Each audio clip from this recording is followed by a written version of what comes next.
Presented by Platinum Ford, title sponsor of the SYC Texas.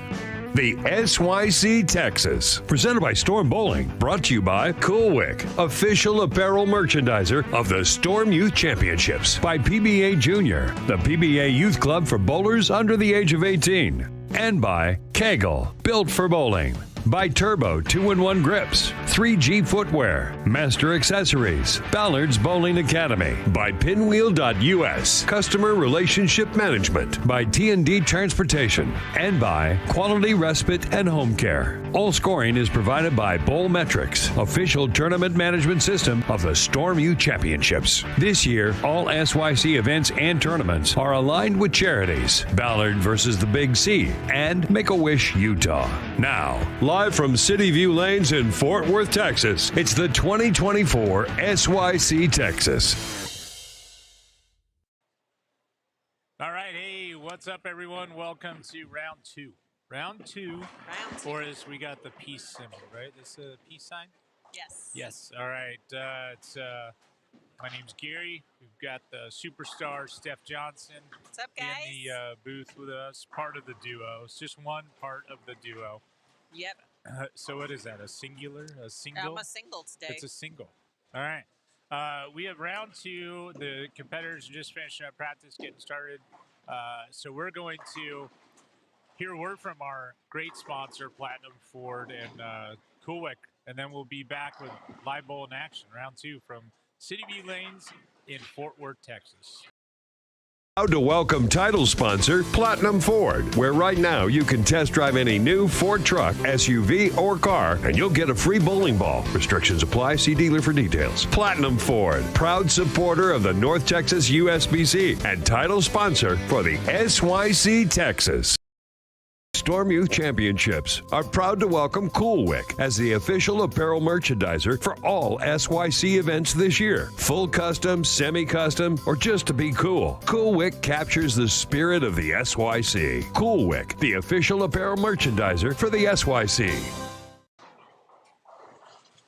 All right, well, some words from our friends at Coolwick and Platinum Ford. They're great supporters of bowling, and of course, Coolwick is where you get all the cool jerseys. They're in the house today, and I'm joined to chat about bowling with PWBA superstar Stephanie Johnson, who lives about an hour from here, right, Steph? Yeah, I'm probably just at an hour. McKinney, Texas. McKinney, Texas, over by the famed Plano Super Bowl. That is my home away from home, yes. It's Super Bowl? Yes, it is. Plano Super Bowl. Like the game I watched on TV a week ago? Mm-hmm. Okay. Not as exciting, but yes. We had a brutal morning as far as scores went with the kids. I got to see the end of it, so I didn't see the start, but I saw quite a bit of the ending, and it didn't look very fun. Yeah. Looked a little tricky. We do have a few competitors in front of us, so let's chat about all the folks that we see out there. We're gonna go left to right. Shane is up on lane 3.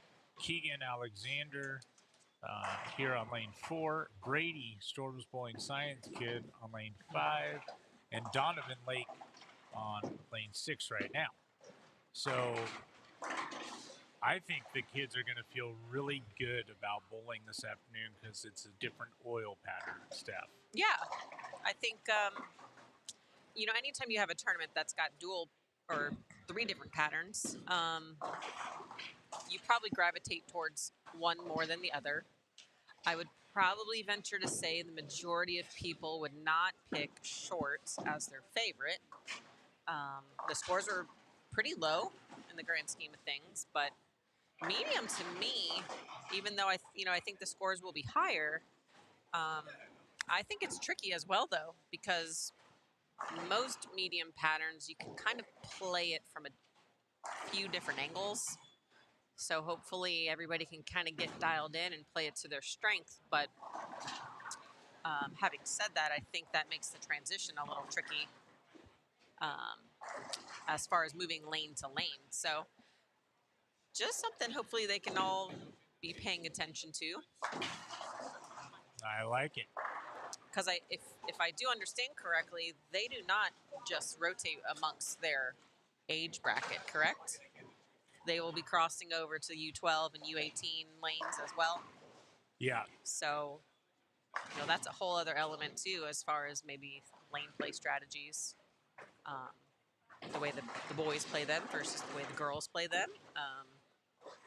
The younger kids versus the older kids. So you hope to just capitalize when you can and shoot some big scores if you get lucky enough to hit a good pair. Well, comparatively to this morning, I'm saying scores are going to feel nicer. I don't know if they're going to be higher. They're going to be higher. Just how much higher, I don't know. Yeah, I think I would agree with that. After it's all said and done, I think people might feel like they maybe had more room to play the lane and the pattern. I think shorter patterns kind of dictate a certain zone for the most part. And if you're not comfortable in that type of zone, let's call it playing straighter up the lane, your miss room is not very much. So you might be able to get away with, let's call it bad shots on a medium pattern. So. Well, not throwing a bad shot on lane 6 was Brady, who just destroyed the rack for that pin came out of nowhere. Flying messenger like crazy. So it's good to have you here hanging out with the kiddos. I think right before we went on, Leanne kind of introduced you. You gave out some awards from round 1 for the people that survived round 1 and won a gold, silver, bronze medal. Pretty cool. Yeah, that's awesome. We had some friends from Hawaii, I think, take the podium, which is really fun to see that. They traveled all this way, and there's a group of 8 kids and families that are here competing from Hawaii. They are far from home. Far from home. And I believe they're doing a workshop clinic tomorrow that I will be helping with. So that will be exciting. And that is upon completion of the tournament. Try to make the most of their stay here, which is awesome. I've never actually been to Hawaii other than in passing, so I don't technically count that. Where were you going, Australia? No, I was going to Guam to bowl the World Youth Championships. And you had to go 20 years ago to Hawaii for a stopover in Hawaii. We stopped in Hawaii and didn't get off the plane. We swapped planes. Yeah. But that doesn't count to me. That doesn't count. Yeah, you weren't in Hawaii. Yep. You just were passing. I waved, looked beautiful, and then I left. See you later. Good Someday. Shot by Donovan there. Strike, 9 spare strike to start his round.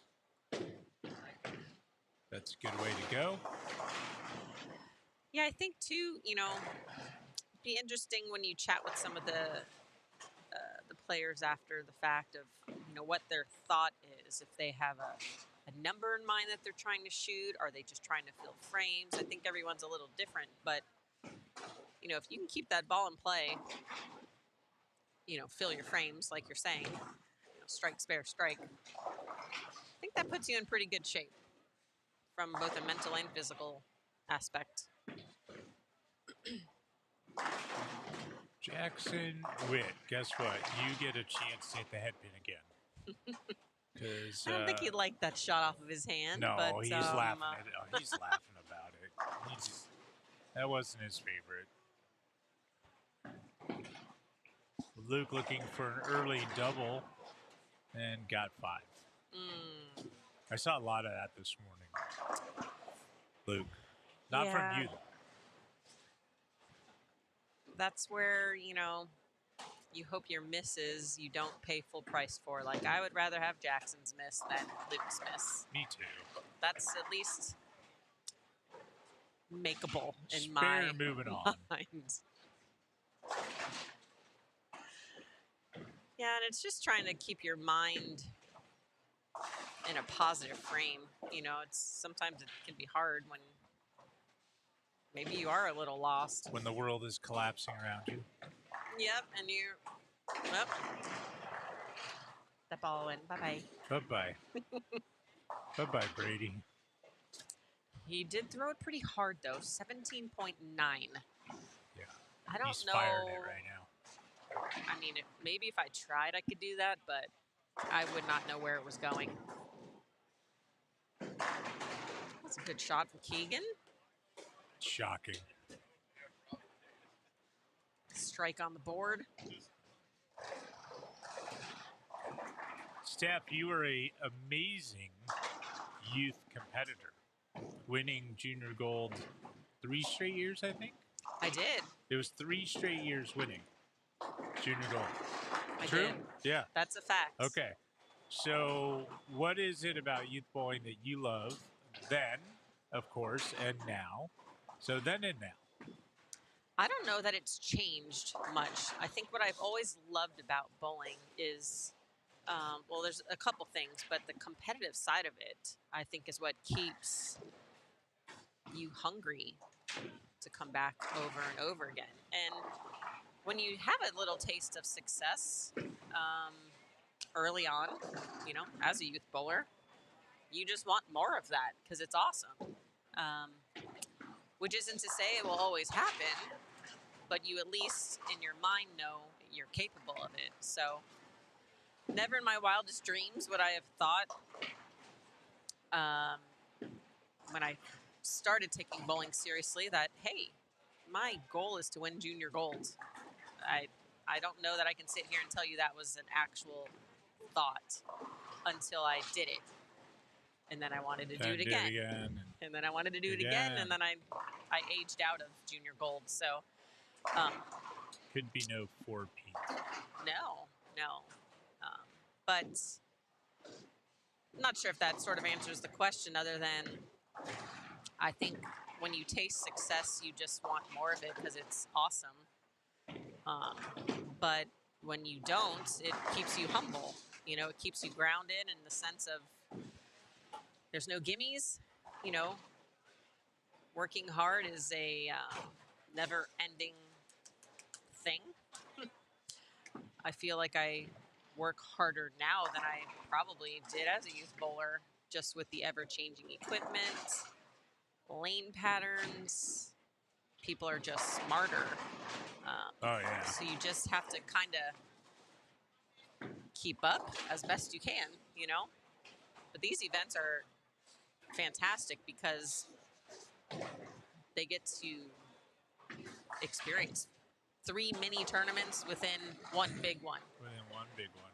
Yeah. You know, and I know the patterns change a little bit, you know, month to month, but you know, maybe they can at least have a basis of where they are on short, medium, or long, and kind of just try to better themselves each time, which is awesome. Well, Miss Jennifer is asking if I could talk about the oil patterns. Now we develop them. I can. KEGEL, our friends in Florida, are so good and so talented and love bowling so much that we reach out to them and say, hey, this is where we're going to be. Here's the tournaments that we're going to, the bowling centers that we're going to, and the time of year that we're going to. And then they develop oil patterns based on what is always to be a challenging pattern, but not super unplayable to where. Yeah, it's not unplayable, so you can't learn. You need to see your ball have a motion, right? So that you can make adjustments and make sense of what's going on. Right. So we stay pretty much out of the oil pattern deal once we've communicated some of our wishes, I guess. And so then from that point on, KEGEL designs them. We put them up Friday at practice session. It's the first time a group of players ever got to bowl on it. And then come Saturday, because no one shot spares on Friday, even though we tell them all the time to shoot your spares. They just don't. um, the oil transitions differently.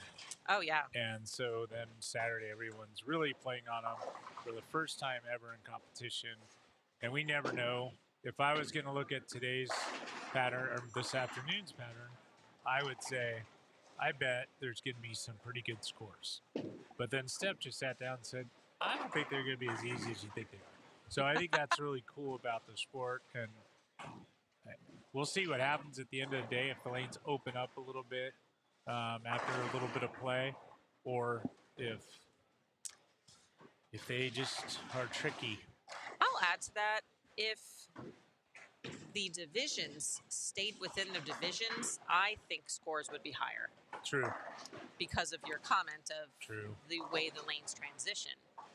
But that adds a whole other element of challenge because, you know, this group in front of us, this is U15? Or is this U18? This is U18. Yeah, these are the big guys, I think, yeah. They'll transition over to, is it U12 down there next to them? No, those are U15s. Okay. And then there's some girls. But they'll eventually make their way onto those lanes where they're just probably playing them maybe a little differently. Maybe not, but... Yep. And the biggest factor, I think, is people coming over this direction, right? So the people following the higher rev rates, I think the higher rev rates in general just do have more of an impact on what's happening on the oil. I would agree. Yeah. As far as their lane play, and maybe having to make moves faster than you think, but before you know it, it's the fifth frame, and by the time you commit to that change, you know, hopefully you haven't dug yourself into a hole too much.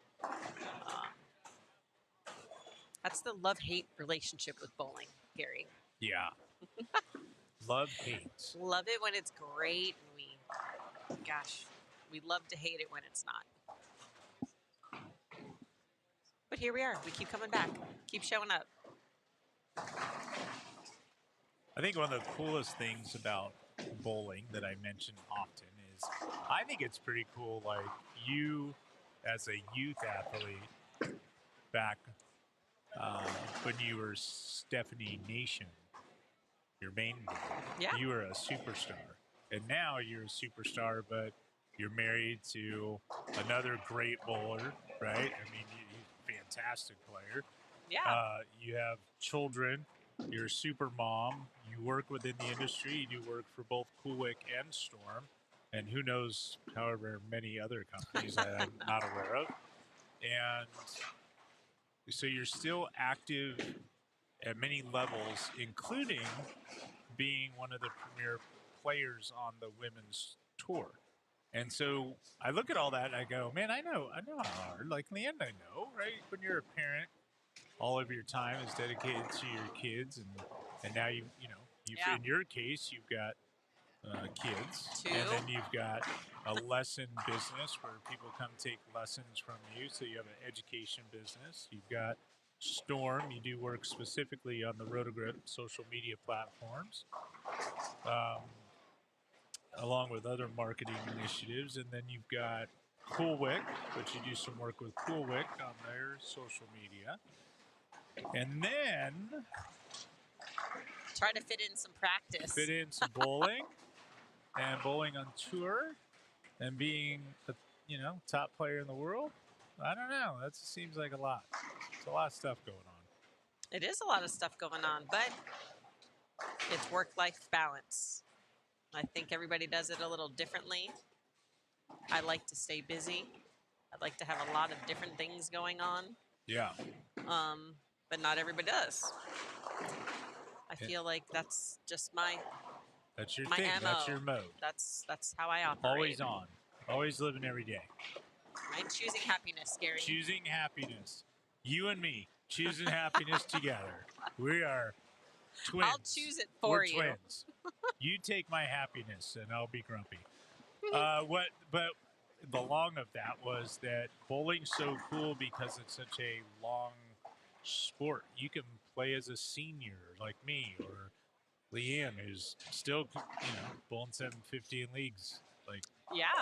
and if she doesn't, she's kind of irritated about it. So the longevity of what we do is pretty incredible. it's amazing. Because, listen, I'm not going to be a superstar the rest of my life, but I will bowl the rest of my life.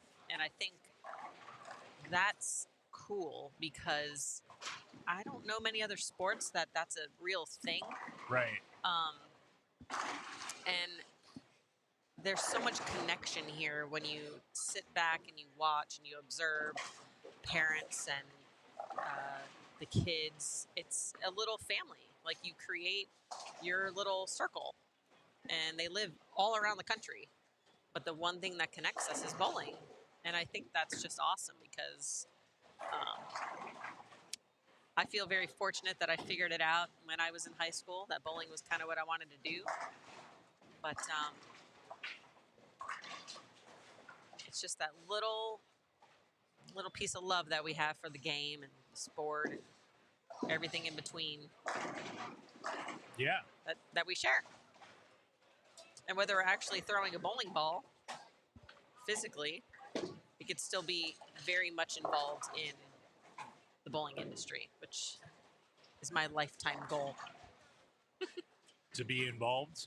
Just be involved, yeah. Yeah. That's the plan. That's the roadmap is sometimes to be determined, but pretty fun to be able to do something that you love and do it with other people that love it too.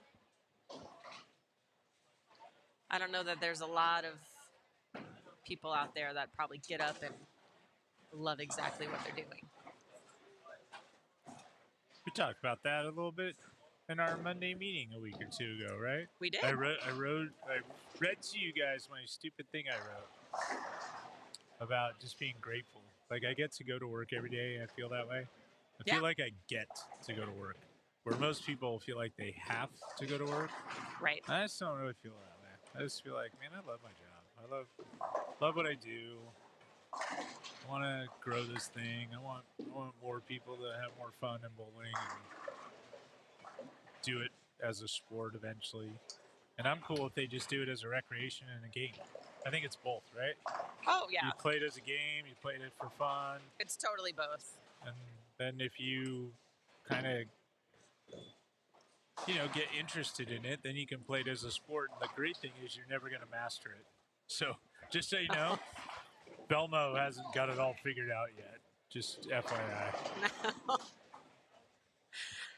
It's, I said it earlier, it's very humbling. Woo. Good spare. That was awesome. Jackson. Very nice. Red circle spare. We like those. The red circle spare. You don't like the red circle usually until you spare it. Or at least that's True my that. thought. Even if it's a baby split or something smaller.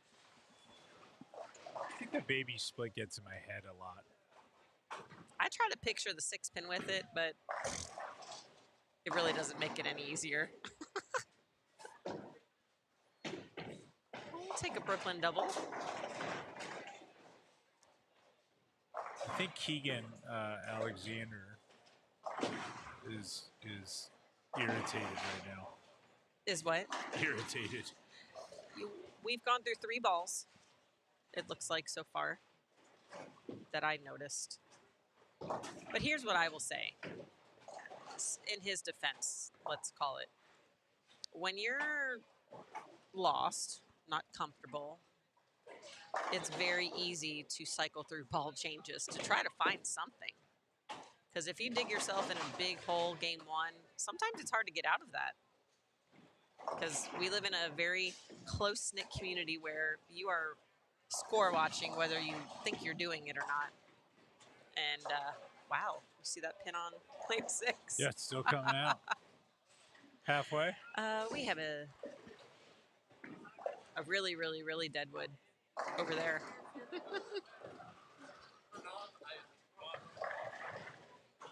Nope. Keegan sweetly asked if we wanted to bowl for him. I would gladly. However, I don't. We don't meet the criteria. No. So No. Is this a senior non-Olympics? Then I'm in. I'm looking over to the left and to the right, and I'm seeing all these junior gold champions. So you in the booth winning it. Did you win 3 times? Then you aged out, right? You didn't win any more than 3. I know No. it was 3 in a row, but I won 3 in a row, and I made it. I was on the team 4 years. Okay. And then I'm looking at Ernesto, and Mateo is just down here walking around, and I'm like, man, there's like all these junior gold champs just cruising around. Just nonchalant, right? Team USA players, and they're not making them look very fun right now. So I think you were right. I don't think they're as easy as Gary said they were going to be. I mean, I can only speak from my personal experience. I feel like medium patterns in our mind are playable because we're like, oh, well, my ball hooks from here, here, here. But the miss room, I mean, we've seen how many Brooklyns and ball changes. Someone's playing up 5, kind of all over the place. Ernesto, the reigning junior gold champ, he's excited because he has 3 in a row. He's just 10 back the last few. I would be excited. And he's taking the lane out of play. He's throwing an IQ towards 78 and just piping it. Piping it. Yep. Oh, good job, Megan. Is that Megan getting that? Good job. She had to throw that pin back there. What is she doing? Does she work here now? Does Megan work at Cityview? That was good. We got that recorded, Megan. You never know. Sometimes you got to do what you got to do, right? I think that's how it goes. Yeah.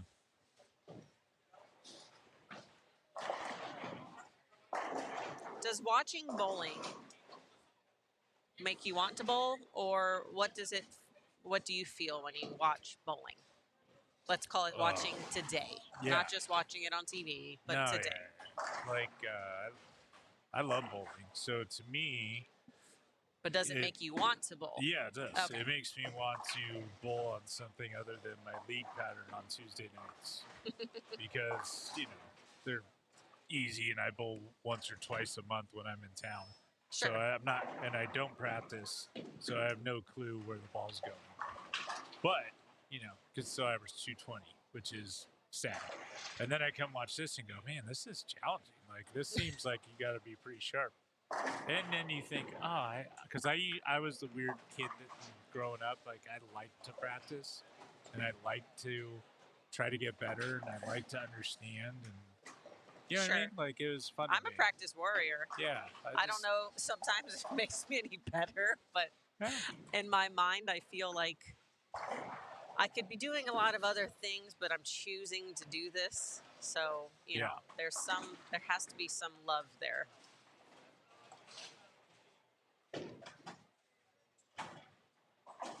Well, our friend Donovan, getting up on 5 here, is got a clean game going. And now he rang it in. Okay. By the way, Donovan, that rack was awful. You should have asked Steph if you could have a re-rack. Take it to re-rack. Re-rack. Here's what I would tell you. I've bowled here enough that if I bowled league here, Gary, yes. You want to know what I would average? 197 clean. Absolutely. Really? You just don't strike in this building? I do not strike here.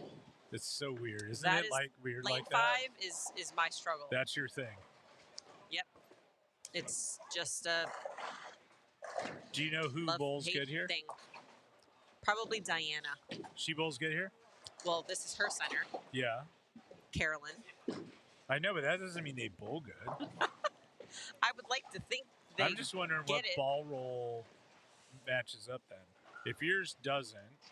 Mine does not. Yep.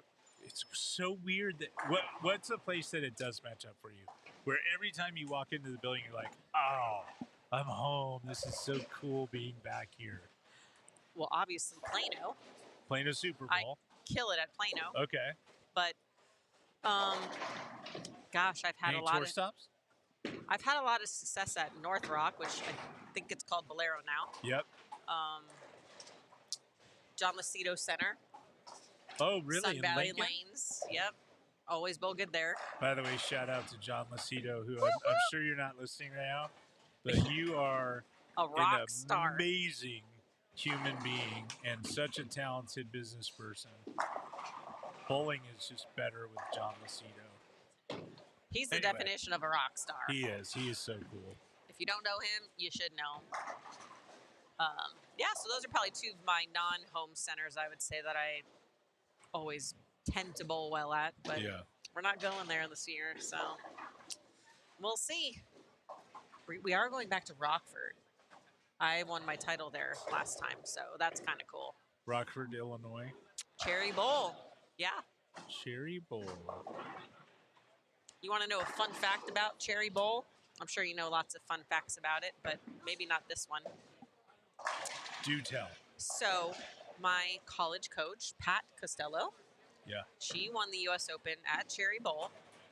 I think it was 1980 on lanes 9 and 10. Yeah. My senior year of collegiate nationals was at Cherry Bowl on lanes 9 and 10. Did you guys win? We were second, but we got to bowl on it. And I won my title there on 9 and 10. So I share a title with my college coach 44 years apart on the same pair of lanes. Same pair of lanes. How cool is that? That's cool. That's a cool story. I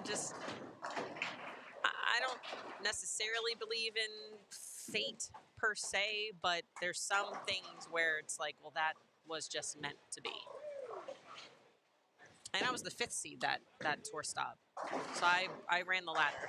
Yeah. I wasn't even on the top or anything. But pretty cool. You know what place you would have ended up in the SYC that week? That year? That week? Oh. 5th.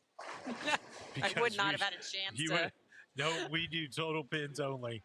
You know, you knock down the most pins, you win. That's how it works.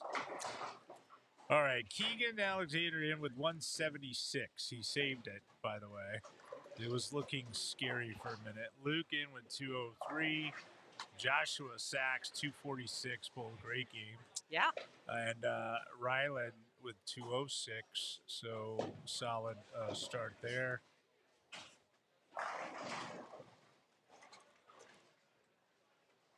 And over on 5 and 6, what do we got over there? Any exciting games going on? Lower in comparison, I would say, but our boy Donovan still got a clean game going. Yeah, you can be 207 clean. Brady can punch for 2 teen. Jackson can punch for 2 teen. So I think, first game, you don't want to dig yourself into a big hole.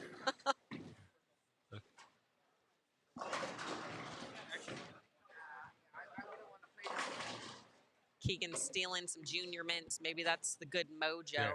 1 junior mint. He wanted 1. 1. And I listened. That's impressive because I What? love mints. Yeah, I you do? can't Do you want one? No. But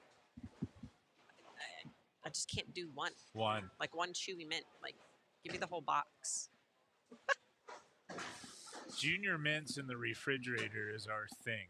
Leanne and I will have like like 4, 5. In the refrigerator? We put the box in the fridge, then we have 4 or 5 as like a snacky at night. Little treat. Like a little treat, a little something. What a treat. Yeah. I can't do the whole box of junior mints. I could. Maybe that's my problem. Like my son could eat the whole box at one sitting. I'll tell you what. Xavion.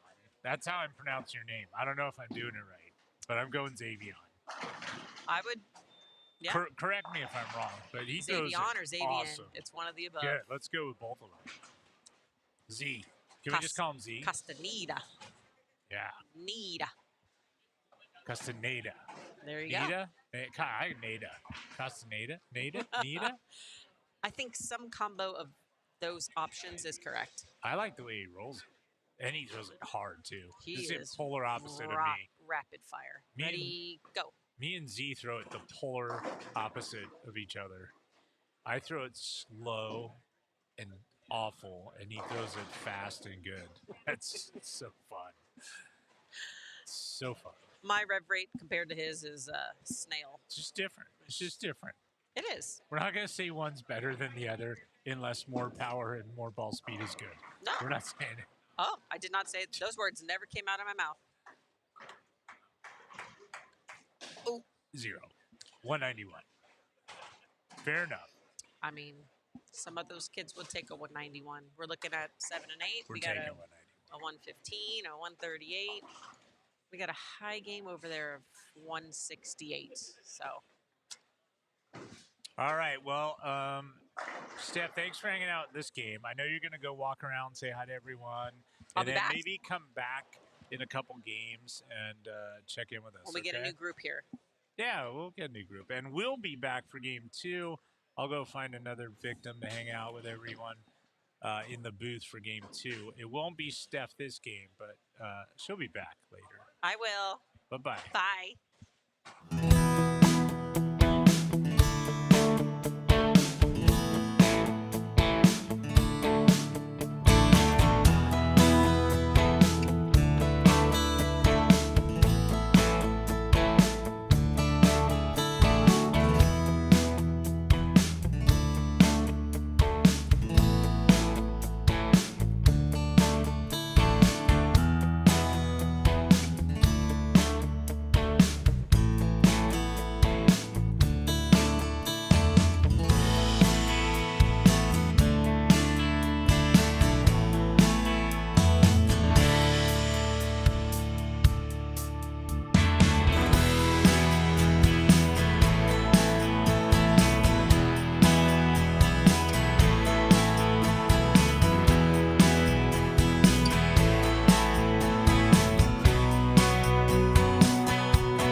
Ooh-wee.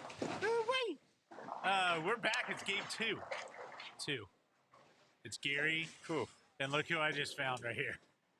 Cliff Barnes. What's up? What's up, everybody? Hey, everyone. I'm Cliff. I'm Bowler Cliff. Smart. I'm Gary. I'm Cool Wick.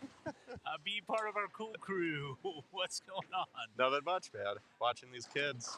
I love it. And we've got a new crop of kids for game 2, so we'll put up their feed, okay? So let's do that. You can take a look and watch. We got 3 and 4 and 5 and 6 in front of us. Folks bowling. These look like the big kids. Yeah, we U18 division. got some rev rate on these pairs. We got the heavyweight title fight going on. That looked pretty good.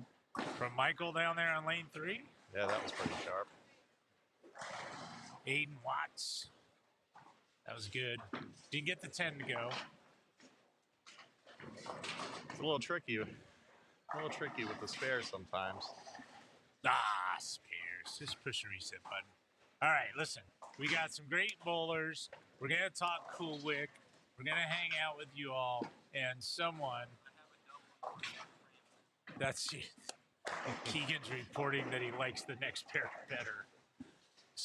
Well played, young man. Cliff, this morning was tough. We had Steph Johnson in the booth. She said they're going to be a little better this afternoon. I will tell you, game 1 was a little better, but they were pretty tough. Yeah, they looked tough. Not a lot of huge scores that I saw. I walked down all the way to lane 40 or so, and few and far between. They're a little tricky. I think they use the ice oil here, so it's a little slick, a little speed sensitive, and medium patterns I think are tough because you could play them from so many different angles.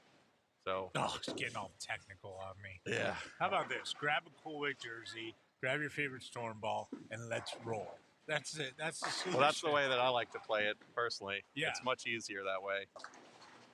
I don't have to worry about RGs, differentials, types of oils, lane.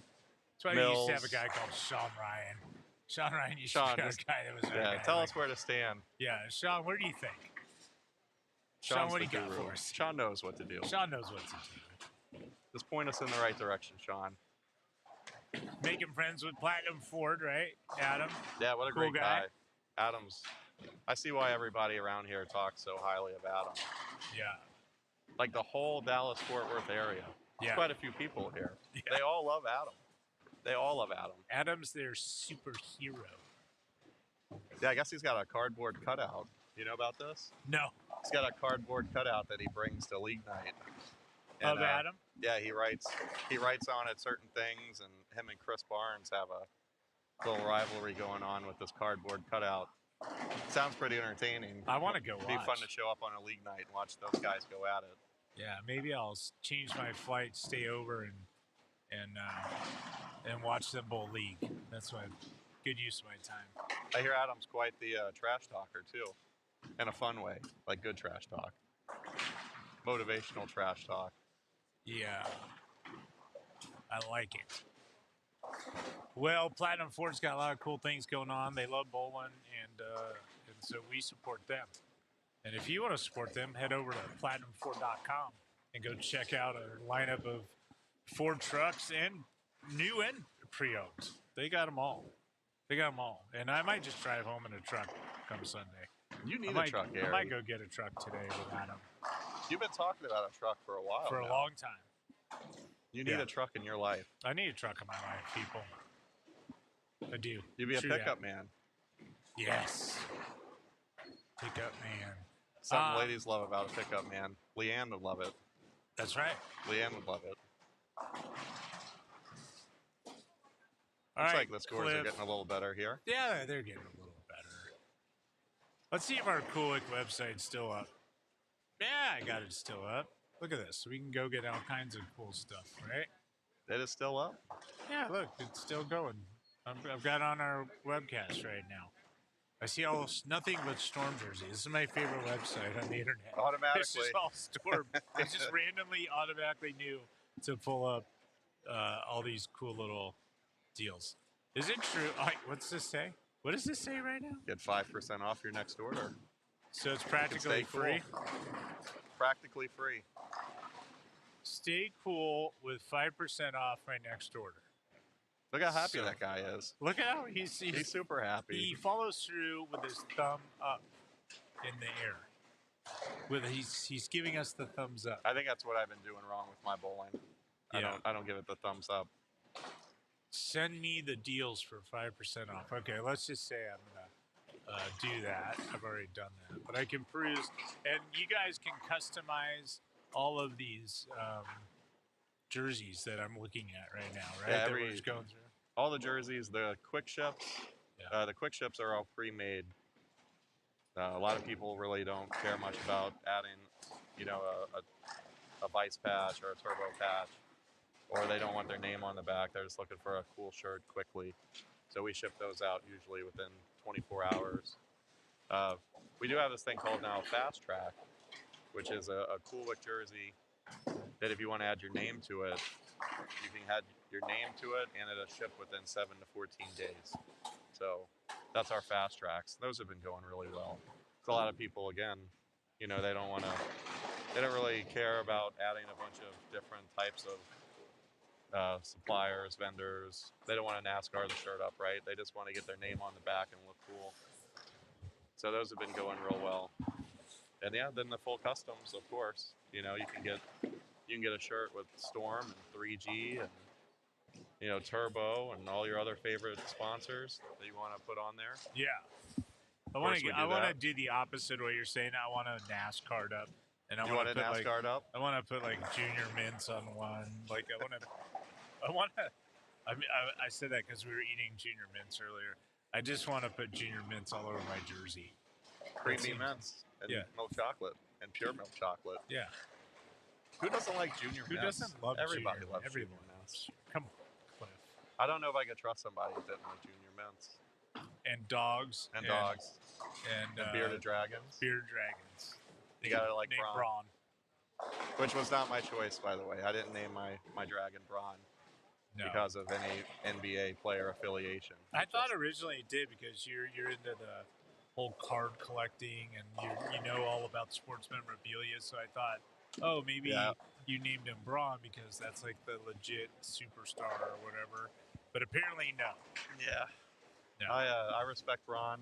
Phenomenal player. He's just not my guy. Who's your guy? My guy currently, I'm a Steph fan. I like Karl Anthony Towns. I like the bigger guys. I like Joel Embiid.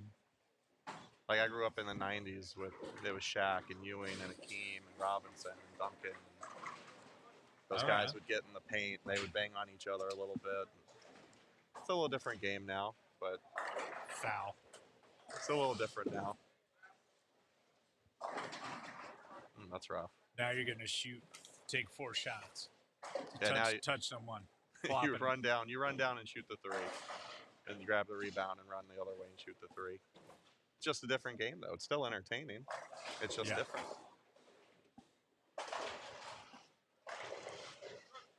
Did you see Draymond Green a couple nights ago? Did he get in a fight? He did not get in a fight. He actually flopped. He flopped, and he laid there at one end of the court. They ran all the way to the other end of the court, played. I think they missed the shot, rebound, came all the way to the other end of the court where the flop happened, and he's still laying there on the court. So he laid there for probably, I don't know, a solid 45 seconds before he got up from the flop. I just don't enjoy the flopping, Anyway, basketball's still fun. You, Gary, you a basketball fan? Well, my son is. He loves Steph Curry. That's his guy. So you said Steph. He's Steph. Everybody's Steph. Steph, you got a lot of love here in the bowling community, just so you know. Steph changed the game. That's why everybody shoots the threes and everything like they do. I don't think he's human. Like, if you watch his pregame routine, right? Like, the stuff he does. Yeah. Shooting from half court, shooting from just before half court, shooting from, like, the third row on the sideline. the guy is just a machine. Like it's not even human what this guy can do with a basketball. I like it. All right, well, we got some bowling action. Giovanni in front of us here has got a decent game going here in game number 2. Left the 10 pin. Now we're going to attempt to convert that on lane 4. Looks good to me. Hook. There you go. It's perfect. It's a good spare. Looks like Kyle's on a nice little streak here. Yep, well, a little 4-bagger right there. Little 4-bagger.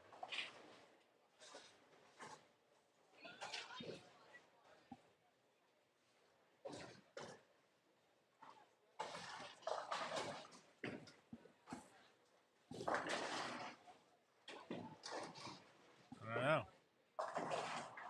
Ooh, almost got lucky. Kind of lost his footing, so I wasn't sure that was going to be ideal. But 9 spare works. Yeah, I would take a 4-pin on that. Throws it well.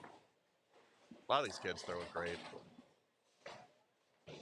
Like I don't think kids threw the ball this well when we were growing up, Gary. Oh, I did. Well, I mean, other kids. I mean, I just got worse over time. The more I played, the worse I got. So these guys are awesome. Oh.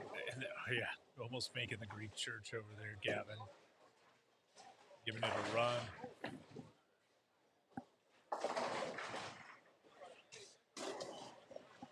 Yeah, I think what the part I really like about watching the SYC kids bowl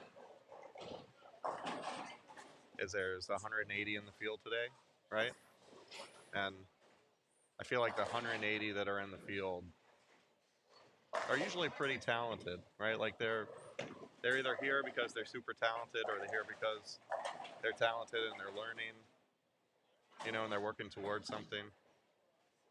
And it's really, I think it's the 180 of probably the top youth bowlers in the country at one event, right? Yeah, they're good. They can roll. All different little age divisions, different spots in their journey. Yeah, you don't see a whole lot of weak talent here in the field. It's fun to watch. Cliff, are you still rolling? No, I am not rolling. I haven't bowled since last May, actually. Last May. Yeah, I've got I sit on the computer a lot, type. I've got something going on with my wrist right now, so. I think I'm going to learn to bowl two-handed, though, because I've got really bad arthritis in my thumb, and it contributes to basically a real pain right here when I try to bowl, so. I think when we're going to be probably putting a few lanes in our warehouse. Whenever we get the lanes put in the warehouse, I think I'm gonna learn to bowl two-handed. Nice. Can't be that hard, right? Isn't that what they say? Right? It's easy. The two-handed thing's easy. Yeah. I think anybody that thinks two-handed bowling is easier than one-handed, they probably haven't tried two-handed bowling.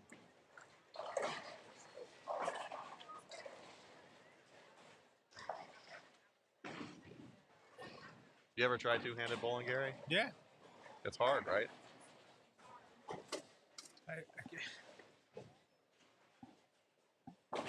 Yeah, we of course I tried two-handed bowling. No thumb bowling. Tried it all. Lefty, righty, equal opportunity bowler, Cliff. That's me. Terrible, equally at all of them. One hand, two hand, Dude, left hand, doesn't right matter. hand. Just awful all the way around. Doesn't matter. Got any specials going on at Coolwick right now? Cool wick.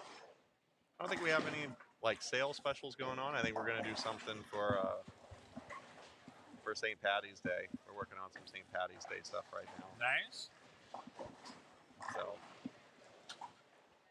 I think we're working on some new black label stuff too. New Storm black label stuff. I saw G sent me that via email. So, what do you think? I thought they looked pretty cool. I'm a fan. Yeah, I'm a there's fan. it's a. We went with this blue. G went with this blue, not we, but G did, and it is a very unique blue. That's all I can say. Which I think you guys can go and check them out because I think you guys put them on the website. So go to coolwick.com and go check out the Storm Black Label collection and see. You will see these new additions to the Black Label family, and the blue is like nothing I've really seen before. Which is weird. It's weird to say that. Yeah, I don't know. I don't know really what you'd classify that blue as. Like it's a very unique blue. Very unique. I know. Oh, Giovanni almost gets the double there. Jacob looking for a double. He's on lane 3. And his last shot was perfect. Let's see how this one is. No. Sorry, Jacob. That's my fault. That's on me. Well, don't be mad. Don't be mad at me. The curse. That's on me. I cursed it. It's my bad. That's a real thing. It's a real thing, Gary. Let's see what else we got. Aiden Watts looking. He's got a clean game, getting in the 6th frame, going to get up on lane 5. My guy Christian, SYC champ. Christian, it's off. Must have been right. You're welcome. You're welcome. You're not shooting 270. Let Gary say something. Yeah, it didn't work too well for Kyle either. I don't think I really want to talk about any of the guys' scores right now. Let's go back to talking about Coolwick. And your next adventure is from here at the Storm Youth Championships, supporting youth bowling. Coolwick is taking the show out west to support all of the biggest amateur tournament in the world, the TAT in Las Vegas, starting next week. And good to go, right? Like you guys ready to go to Vegas for a few days? Straight from here to Vegas, flying out Sunday night. I think we get to Vegas 10 o'clock on Sunday night. That's always a lot of fun. You know, it's 7 days. It's a lot of hours. Jamie's tournament just keeps getting bigger and bigger every year. So we're very excited to be a part of it. A lot of good bowling in that too. Like a lot of different divisions. You know, the first time I watched it, I had to figure out how exactly it works because you have like different age divisions and different average divisions. And they all kind of come together at the end and they bowl each other. And I think Jamie said this might be the largest one he's had. I think he is predicting that for sure. Brian Hirsch has a chat. He's got a question or something. Let's see.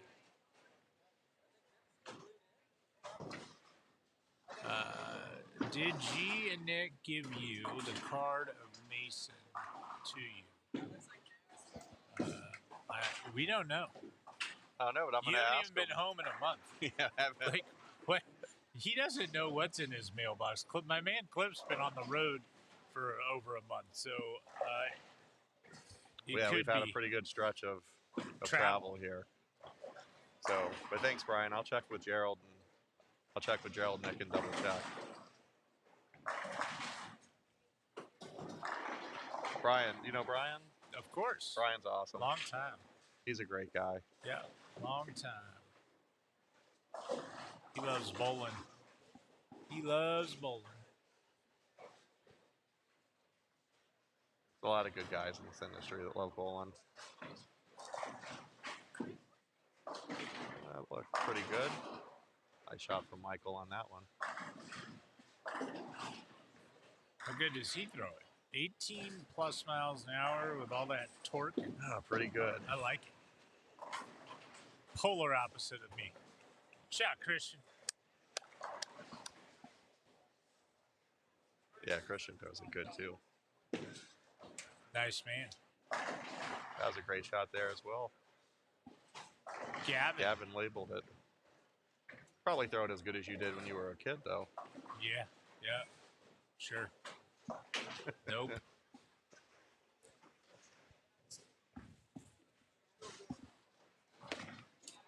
All right, so we tried a place for lunch. Brett Cooper, our regional manager in the great state of Texas and other states, suggested that he bring us some food from a place called Brick's Barbecue. The best barbecue. And we did get some food, authentic Texas food, barbecue. However, they were already sold out of brisket, so That's how he good got it us is, all I guess. burgers. And how good were those? The burgers were pretty dang good. Pretty amazing. Yeah, if their barbecue is better than their burgers, then I see why their barbecue was sold out. Noon on a Saturday, sold out of barbecue. Sold out of barbecue. Does that mean you got to get in line there like 8 a.m. to get some barbecue on a Saturday? I don't know how it all works, but it's complicated. But the burger was amazing. Yeah, it was really good. So I was a happy guy. And thank you to Brett Cooper and our friends over at Brick's Barbecue. Yeah.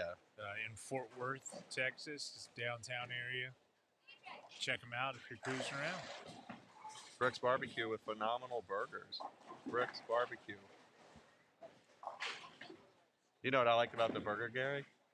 Is it was like crispy. It had like the burnt little, like a smash burger? Yep. How it's got like that little bit of crispy burntness to it. But usually a smash burger is real thin, right?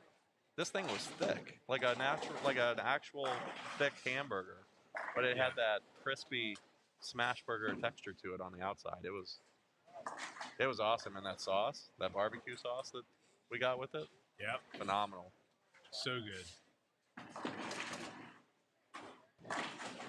Wondering if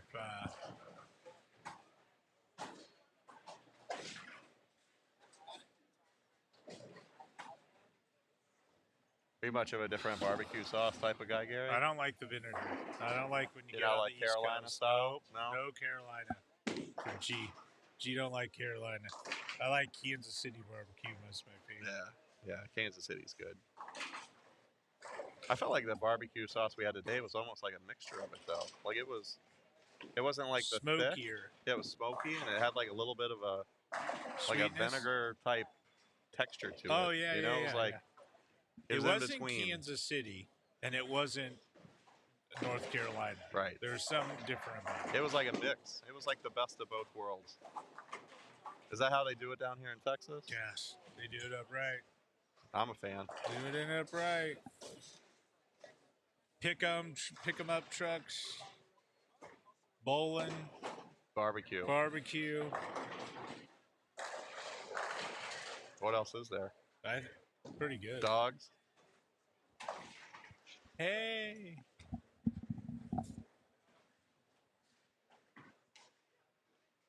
Are you gonna come hang out? Yeah, game 3. Like after this next game. Yeah, you're gonna come find me? Okay. I got my next victim for the live stream lined up. It's Garrett Andrews. Played well at the U.S. Open recently. Really talented athlete. He's great. He's a great baseball player. I think he's going off to college. I guess we'll have to find out. I can't get, I think he aged out of these events. So now he's a big kid, 18 or something. He looks like a baseball player. Doesn't he? Yeah. Stud. Yeah, he's just like. Yeah, he's got the look. He does. Good looking Super kid. nice family. They're great. Look, he's aged out of SYC, lives in the area, so he cruised by to see if Leanne needed any help with anything. That's so nice. A good SYC alumni. Yeah. Now he's going to sit in the booth and hang out and chat with us. It's cool. That's the other awesome thing about the SYCs are the people you meet. Yeah. Kids, the parents. I was telling, me and Gerald were talking about it last night at dinner. Me and Gerald met basically about 19, 20. All of our friends we've known since we were 14, 15. We bowled youth tournaments with them. It's lifelong relationships you forge inside the bowling center when you're hanging out with these guys. Yeah. Faux show. Christian with a nice one there. Shredding and pins. Christian, I do it every Tuesday night, buddy. Every Tuesday night league. Just like that. Just like that. Massive amount of things. Similar rev rate.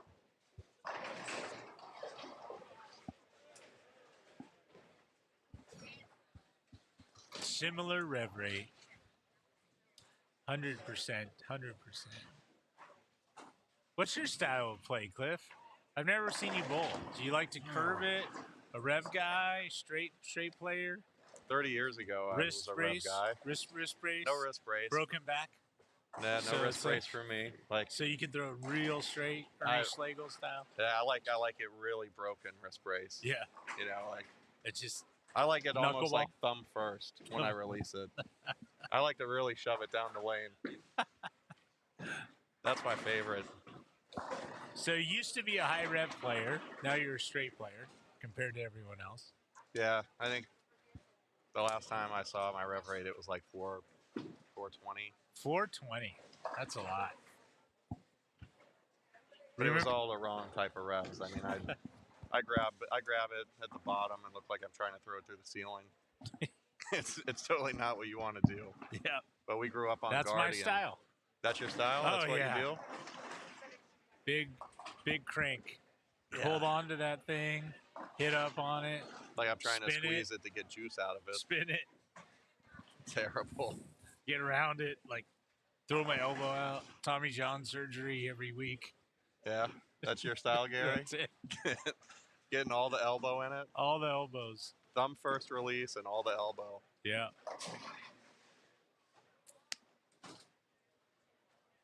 Yeah, like we grew up. Sean grew up. Sean Ryan. We both bowled in the same junior program. Yeah. We bowled on Guardian back home. And you guys have never bowled on Guardian, you wouldn't understand, but it's like bowling on plastic. Yeah. And there's no amount of oil you can put out to keep the friction. The best analogy I heard was saran wrap. It's Saran like if wrap's you just good. laid saran wrap over the top of the heads, that's what Guardian was That's like, Guardian. a ripple. It was Yep. like so, you had to throw it. I mean, the players that played good on Guardian, they usually threw it really, really hard. Yep. Like a la Eugene McCune or Liz Johnson or someone like that.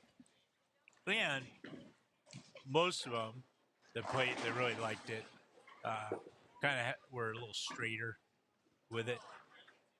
Now, if you were a high rev player, you'd have to equally throwing it hard. Gotta throw it hard. Hard. I on my hard on the days that I'm really amped up, get it to 12 miles an hour. So Guardian's not my friend. After some Red Bulls. No bueno. When you're really amped up, and you're Yeah. super excited. Yeah, that's when I get it to 12. Sometimes really I'm feeling it. Sometimes single digits. I don't know. I've heard you can get it up to 13. Yeah, 13. Really good day. Spare ball might get to 13. No, No friction. I pushed reset button. Aiden watched strike 0 spare. Well played, young man. Well played. You just felt a solid 8 coming. What? He might have big forward on the first shot.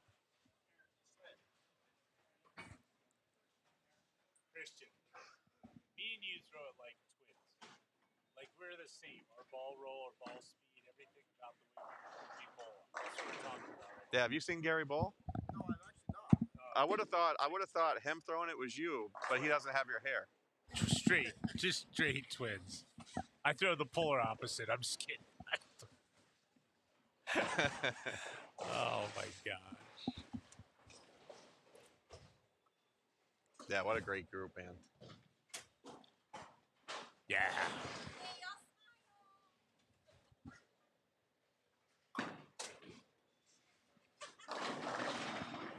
You got nice hair though, Gary. Look at that. Aiden. You guys, just, what's going on with your son right now? 0, spare, trip the 2, all kinds of craziness happening. All kinds of shenanigans and tomfoolery going on out there. A lot of entertainment. A lot of entertainment for free. You're This getting is your money's not- worth right here. Yeah, you don't have to pay to subscribe to this bowling platform. We're giving it to you free. All the entertainment.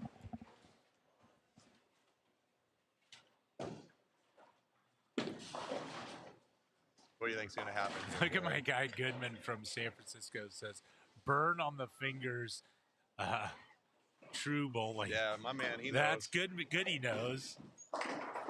Goody knows. Goody, yeah, Goody's trying to throw it through the ceiling at the bottom, just like me. Goody's good bowler. He's from the Bay Area. Classic stylist. Like the guy never misses. His arm swing's dead straight.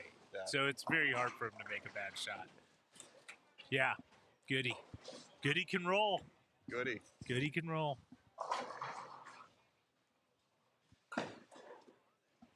Hook a little. There you go. He's in the book. 203. 203, Clean. not bad. Clean with a gutter ball. Clean. Clean with a gutter ball. I love it. Keeping it fresh.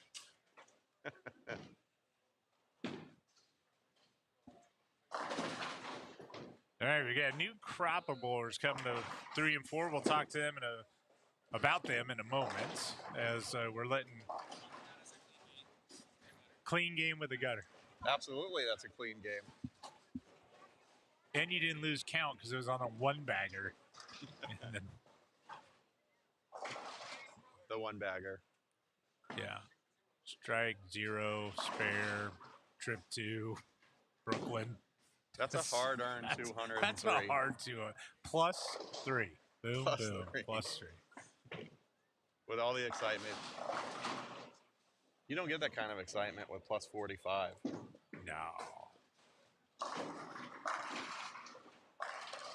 DJ Austin Nice shot by DJ. just walking up, just saying, "Hello, I'm here." Lane 4. Like, this is what I do. This is what I do, lane This 4. is what I do. All right. Well, Daniel finishes up there. We got Mac left.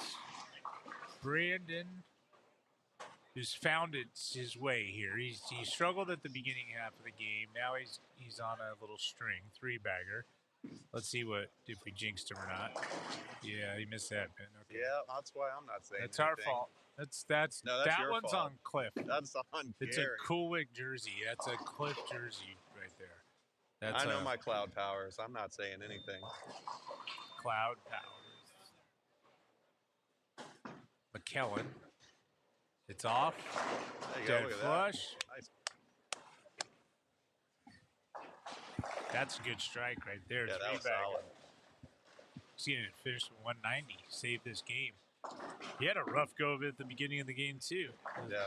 I didn't like this pair at the beginning. Yeah, these guys are bailing it out, though. 2 champs.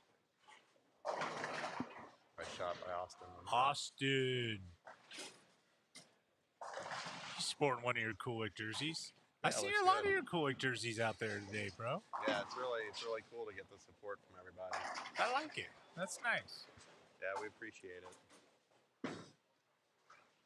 Oh, that was Throwing that's a good harder. shot too. Did we get to 26 miles an hour? Hey, Mac, did we get to 26 or did we keep it under 20? I think we kept it under 20 that time. Well, just a shade under 20 though. This might be fast. The 7-pin? Yeah, does Mac rip it on his spares? Just hard and straight? How much harder is he going to throw it? 22? Nope. That was less. 18. 23, there you go. 23. Come on. 23. 23. It would take me 3 shots to throw the 123. No, 8, 2 9, shots. 8, 9. You can get there in 2. 2 shots. You just said you get amped up, you throw a 12. You're right. 2 shots. You got this. I mean 23. 23 is pretty sick. just for a little single pin. You don't have to kill it, Mac. You just have to hit it. It shouldn't be standing. Of course you got to kill it. Should have just went down the first time. Let's see if Justin can finish this game out and pull it back. I don't think anybody's hit the head pin that we've recommended on the live stream. I'm sorry. I'm sorry, folks. You'll know better next game, Mac. We won't say your name. Hey, and if you don't, just throw it harder.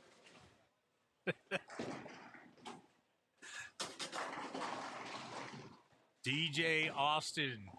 You got shout outs, DJ.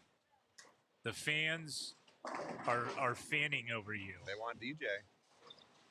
You're like Tay-Tay at the Super Bowl right now. Tay-Tay. It's like Tay-Tay at the Super Bowl. The fans just want what they want, Gary. And who are we to judge? They want what they want. Give it to them. Right We're now, here to give it to them. Right now, they want DJ Austin, which is kind of funny because there's an Austin on the same pair. So it's like DJ Austin, Austin Goats, right?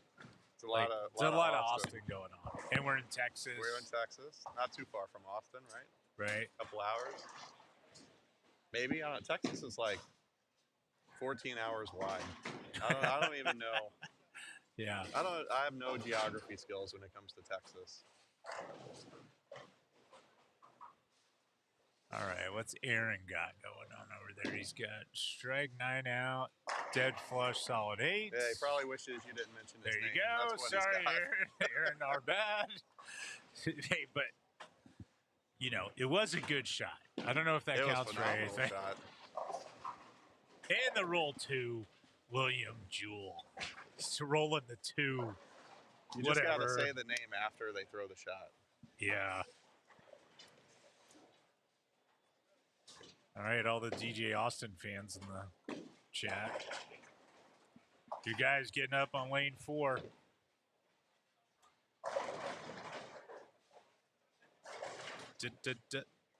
DJ.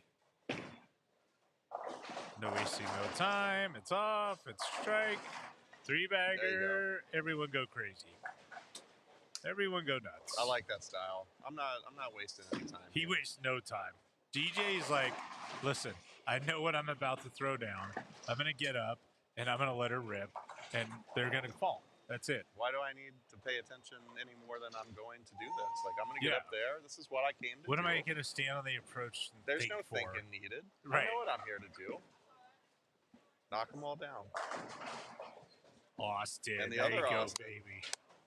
There you go. Good shot. Well played, sir. All right, what do we got? New group of kids over here on 5 and 6. Zach, Jolly.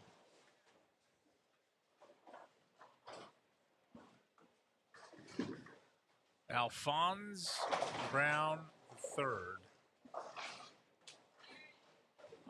Hey, I like his shirt. I'm digging everything about the vibe there. Yeah. T-Rex, is that like a T-Rex? It says Rex on it. It's what is Rex? It's like a real ball reviews. It's one of Gerald's new partners with 12-bagger. Oh, really? Mm-hmm. Yeah, they do some really nice ball reviews. So is it Alphonse or Alphonse? Alphonse. It's just the fonts. Alphonse?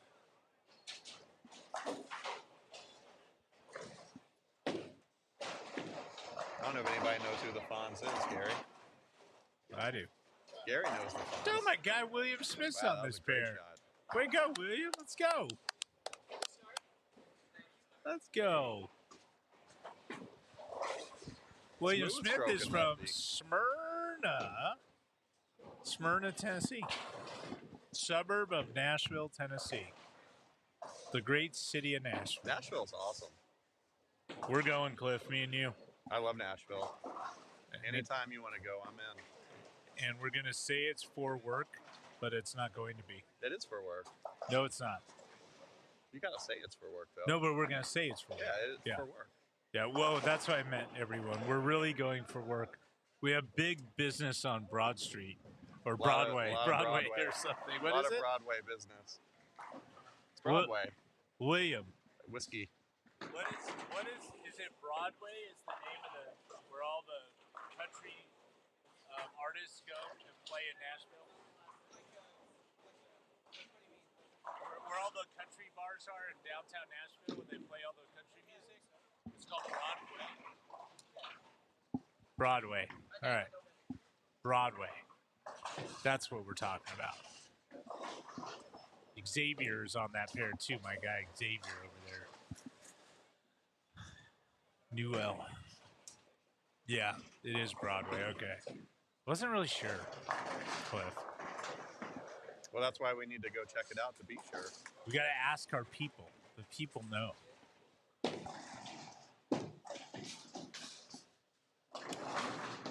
We have two William Smiths. William Smith just bowled on lane 4, and William Smith is bowling on 5 and 6. He's not up right now.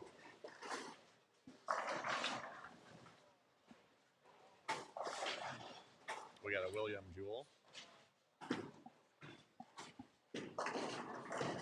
All the Williams. We got all the Williams. Those are good. Yeah, that looks pretty good. Got a nice little break on getting that 9 out of there. I say. Oh, my guy Austin missed his 2-8. Barely. Just curved by it a little. That happens sometimes in these flat patterns. That's why I don't leave the 2-8. I only throw strikes. Yeah, that's why I don't bowl on flat patterns. That's why I would bowl league. That's why I bowl on the Mega Cliff. Mega Cliff.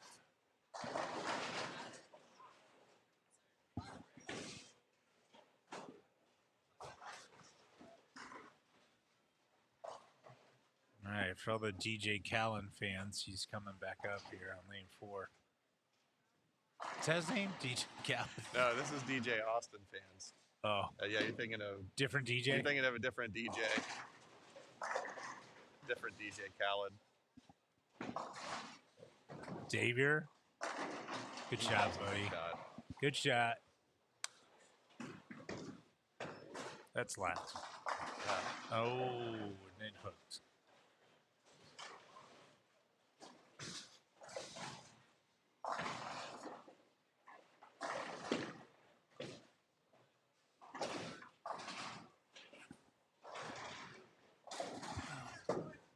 What do you think is going to happen over here on this lane? The one lane 4 with the pin in it? Yeah, we need to add it. I think somebody's going to come get that pin out of the gutter. We need to stand it back up on the headset, on the head pin. When was the last time you were in Nashville, Gary? Ooh. It's been a few years. You guys used to have a SYC there, right? Smyrna, Tennessee. That's where William's from. William Smith on the 5 and 6 William Smith. Him and his family are awesome. They're from Smyrna, Tennessee. Yep. People from Tennessee in general are awesome. They're awesome. They're just the best. I learned all about sweet tea on my there. Yeah.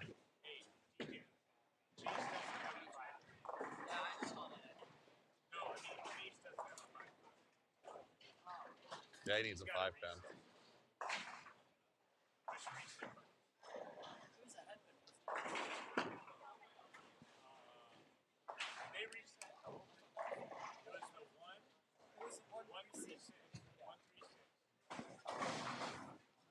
Yeah. All right.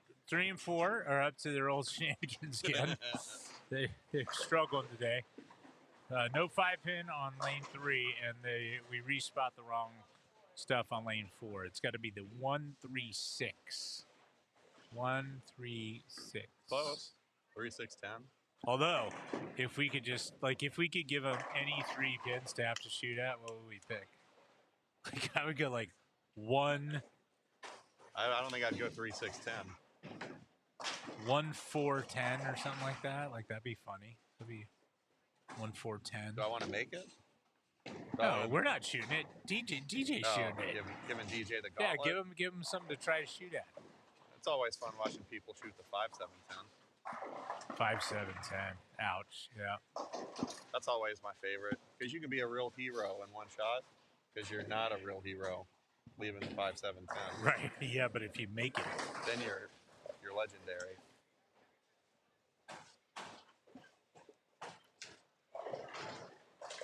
So you learned about sweet tea, Gary? learned about sweet tea. Love me some sweet tea. But it's too sweet for me. So Yeah. what I learned from my friends from that area is they say there's no shame in ordering half and half. Yeah, you Half can get away sweet with half tea and half no sugar, right? Yeah. So it just blends it, makes it more less sugary for me.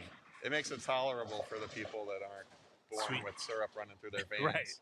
Right. Yeah, my family is from Tennessee. I didn't know tea existed that wasn't sweet tea. It's the 136. They got it. Yeah.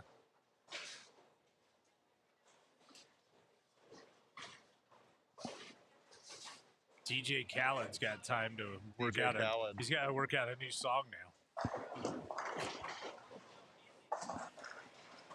No, this break's brought to you by Lipton Sweet Tea. I was gonna say you distracted me when you said the 5-7-10 and making it. Leanne and I bowled in California in what was called the Steve Cook Classic League, and it was like a league of really good bowlers that were all drafted, and there was a captain, and they had to pick the draft and all that stuff, right? And it was like the top averages were like the captains, and then they picked their team and all that stuff. One of the guys left the 5-7-10, and it was a bad rat because the guy's a great bowler, Right. so it was just one of those weird things. And the whole league, especially one of the guys that was a little more mouthy, was Right. like, and everyone. So the whole league was watching as he attempted to make it. Dead, spared it, perfect. Slid the 5, righty, slid the 5 off the wall into, like, hit the 7, kind of coming back. Right. And then it rolled across and took the 10 out. Made the 5-7-10. The whole league, like, Everybody erupted. up there. Yeah, People bowled everybody's going 300 nuts. in that league all the time. No one cared. The 5-7, making the 5-7-10, you're right. That's legendary. That's That legendary is stuff it. right there. That is the cool stuff. I don't know if I've ever seen it made in person. I don't think I've ever seen the 5. We watched it. All of us were watching, and we were like, I don't think any of us saw it. Like, Leanne was like, she'd never seen it made. I'd never seen it made. And we're old. Like, we've seen a lot of weird We've seen stuff. a lot of stuff. Seen a lot of weird stuff. Yeah. You make a 5-7-10 because also, like you said, everybody's razzing you about leaving it, so everybody's watching you anyway. Yep. And then you make it. That is good stuff right there. That's what I think. William's throwing it great right now. That was good. William. Smart kid. He's like an Eagle Scout and stuff. Yeah. He's one of these complete overachievers in life. Like, Yeah. everything he's awesome at. That's awesome. Yeah, it's awesome. His mom and dad are awesome. They're always together, traveling to his tournaments. Yeah, that's really cool. Come on, Ryan, get the 2. There you go. Look Hey! at that. There you go. It's always fun to roll the 2-8, Oh, right? so good. Because off his hand, he might have been like, that's got a chance. Hit light mixer. Then he's like, oh no, Yeah, then it's it a wiggles. 2-8-10.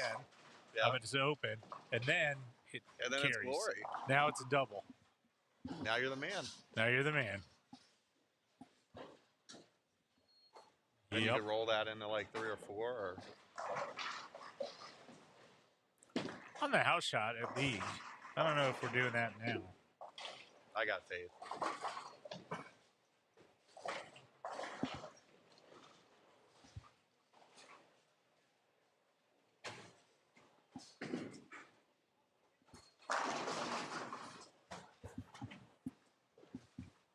7-day time. Austin, that was good, buddy. Off your hand clean. Just didn't get it there. Just didn't get it. So the last time me and Brandy went to Nashville, we went for the outdoor game between the Predators and the Lightning. Hockey, you're a big hockey fan. That was the first outdoor game the Lightning ever played in. It was awesome. Was it? It was really. Was it cold? Yeah, it was like 26 degrees that night. It was freezing. So, you know, obviously, you're in Nashville and you're on Whiskey Row, right? You're going to go down and have a little pregame before Yeah. the start of the hockey game. Unfortunately, my wife never made it to the hockey game. So she pre-gamed a little too hard and had to go back to the hotel. But Nashville's a great town. You know, that I think the thing people don't realize about Nashville is what a great sports town it is. Like they're great fans. Like they love the Titans. They love the Predators. Right. Yeah. I was like, what do they have there? They have the Titans, and they don't have baseball. They probably have minor league, I imagine. Yeah. William, you guys got minor league baseball in Nashville? You do? Yeah, confirmed. Minor league baseball is alive and well in Nashville. Our Nashville historian confirmed. This message brought to you by the Nashville Chamber of Commerce. Dial 1-800-GO-TITANS. And Will. Go Will. Go Will. Go Will Hunting. That was a good movie. That was a phenomenal movie. That's one of my all-time favorite movies, Cliff. Yeah, it's awesome. I don't know how you get better than that. Xavier. There Oh, you go. bad racket. Got it. Doesn't Oh. matter. Doesn't matter. It don't matter.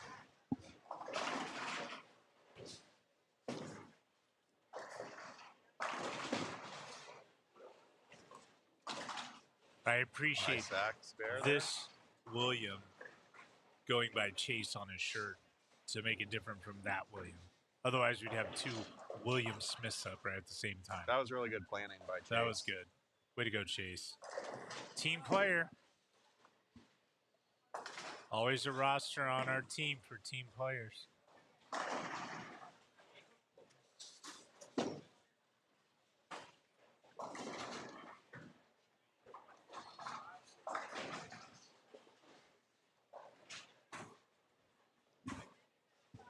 I'm digging Zach's shirt. The Texas theme shirt there. Yeah, It's a cool shirt. yeah. It's got just the big square of a boot. I don't know if they have saguaro cactuses in Texas. That might not be accurate. It's a West Texas thing. Then there's a what? Longhorn? Yeah, Is that what that is? cattle skull. Yeah, is that the longhorn? I don't know what it is. It's I cool. don't know if that's a longhorn. I think it's cool, whatever it is. Nice Hey, shot. whoa. What? Hey, one of the Williams. William Jewell Yeah, with a jewel of a shot. all the Williams. I think 4 out of the 10 kids on these pairs are named William. Oh boy.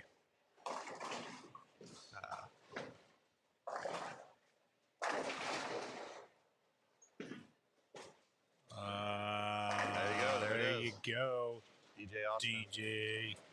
back in it.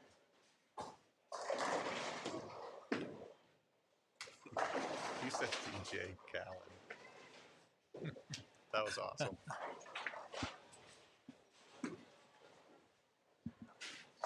Oh, Get there. that was tough.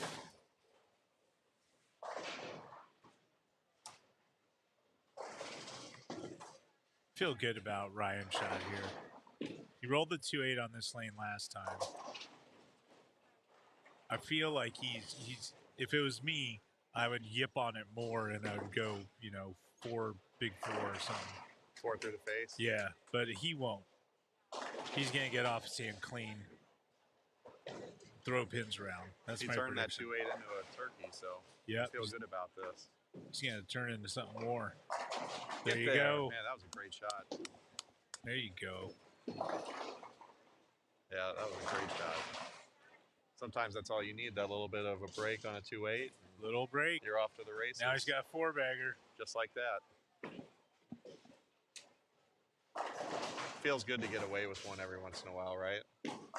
Yeah, it does. Because you know they take it back at some point. If they didn't take it back before. Oh, they take it back. Blower 710, solid 8.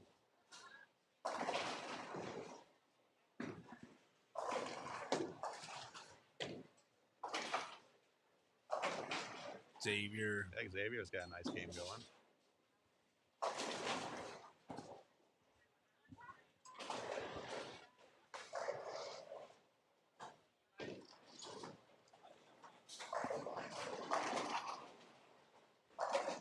See a lot of absolute power, right? That was the ball for the SYC. Yeah, so first time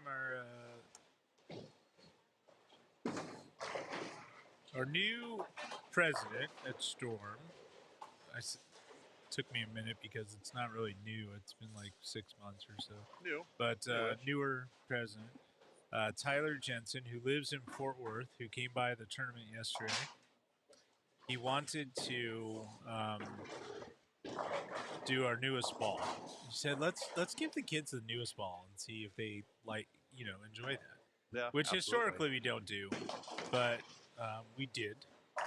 And there were a lot of them going down the lane. A lot of them got drilled at the famous Ballard's Bowling Academy, which is, they do an amazing job. Dell, Carolyn, EJ, and their whole staff. Yeah, they're awesome. They got like 48 people working in the pro shop.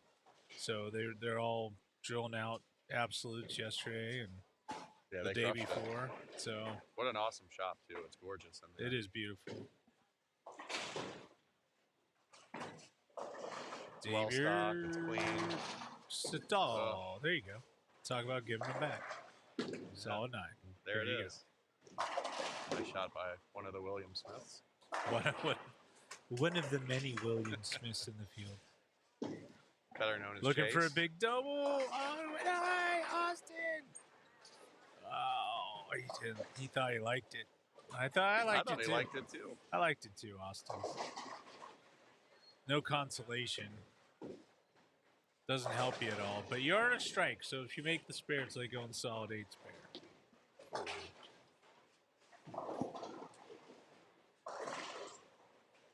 Finally, Jinx Ryan enough. Yeah, we got him.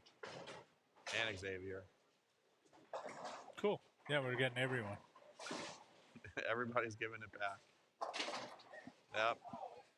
Got Austin, too. I think I'm just going to bring sorry cards just to hand them out and sign them. Sorry. My apologies. My sincere apologies.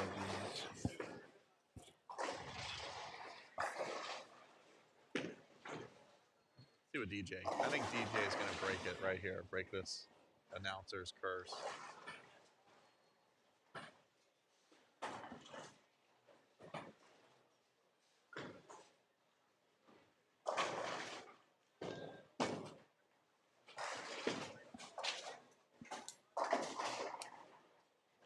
It's pretty exciting. Tyler, the new president at Storm, new VP.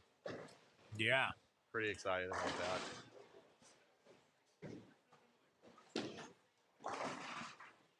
You know, he when he was a little kid, his I think it was his 12th birthday or something. What he wanted for his birthday present was to come to Storm headquarters. That was what he asked his parents for. And he was really good bowler back when he was really young. And so, yeah, and now he's, walking the halls at age 40 as the president. What a dream, right? It's pretty cool. It's really cool. I was trying to figure out what spare ball that was on that pair. I think it's a Green Bay Packer ball, maybe. Yeah, it is. Yeah, it's Green Bay ball. Packers. Okay.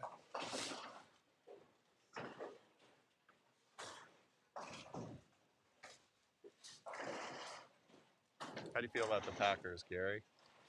They had a pretty good year this year. I like the Packers. Yeah, they finished up pretty good.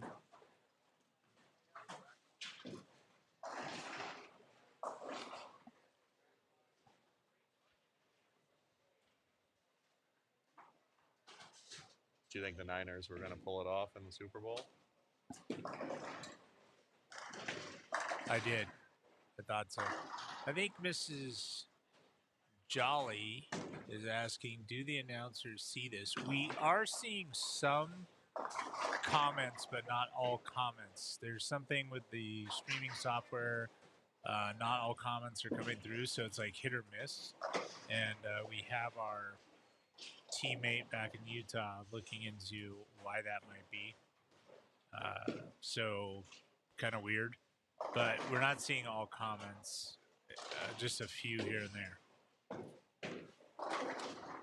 So if we miss yours, we're not ignoring you. We just probably didn't see it.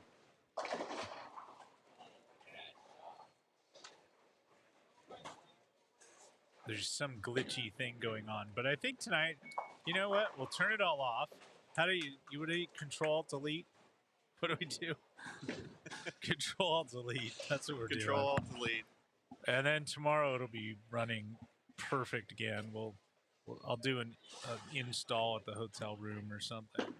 Gary's quite the tech guy. I don't know. I don't know what any of these things mean that I'm saying out loud, but we'll fix it. Hard reboot. Hard reboot. We're gonna hard reboot this thing. It'll be working like a champ. Yeah.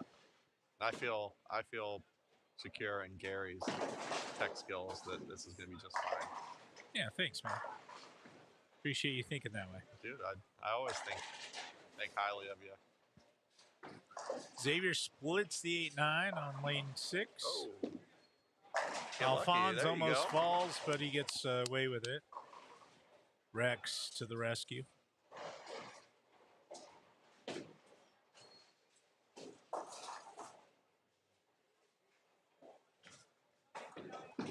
Do you guys put your locker tag on all the shirts? Like it says Coolwick. Does it on all the jerseys have it somewhere? Yeah, we put it pretty much on all the jerseys there. We put it on the locker tag there.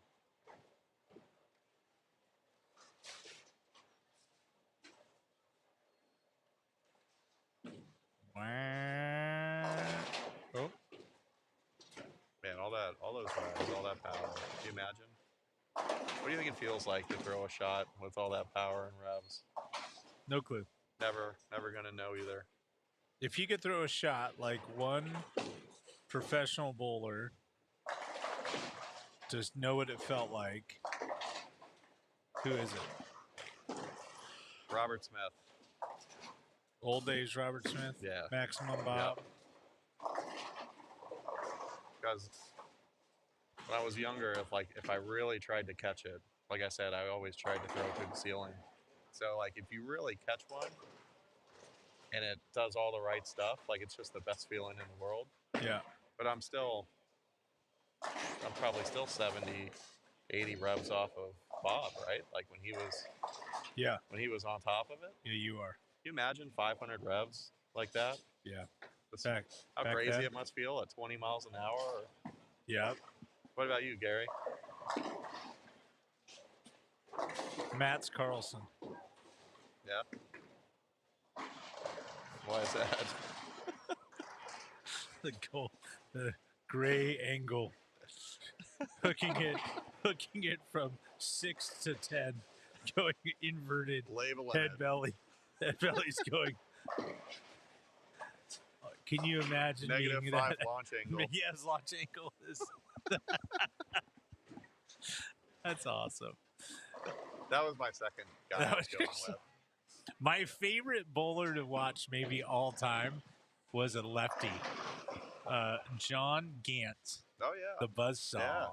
Yeah. He was so entertaining because he's a bigger guy. Like I like Steve Cook, but Steve was super smooth. Yeah. John Gant was like pure, like I'm going to rip the cover off this ball. Yeah, dude. And I might strike and I might not. I don't know, but we're gonna find out together. It's gonna be fun to watch. Yeah, it's gonna be fun to watch. It's gonna be shredding it, or it's gonna be 5. Oh yeah, so fun.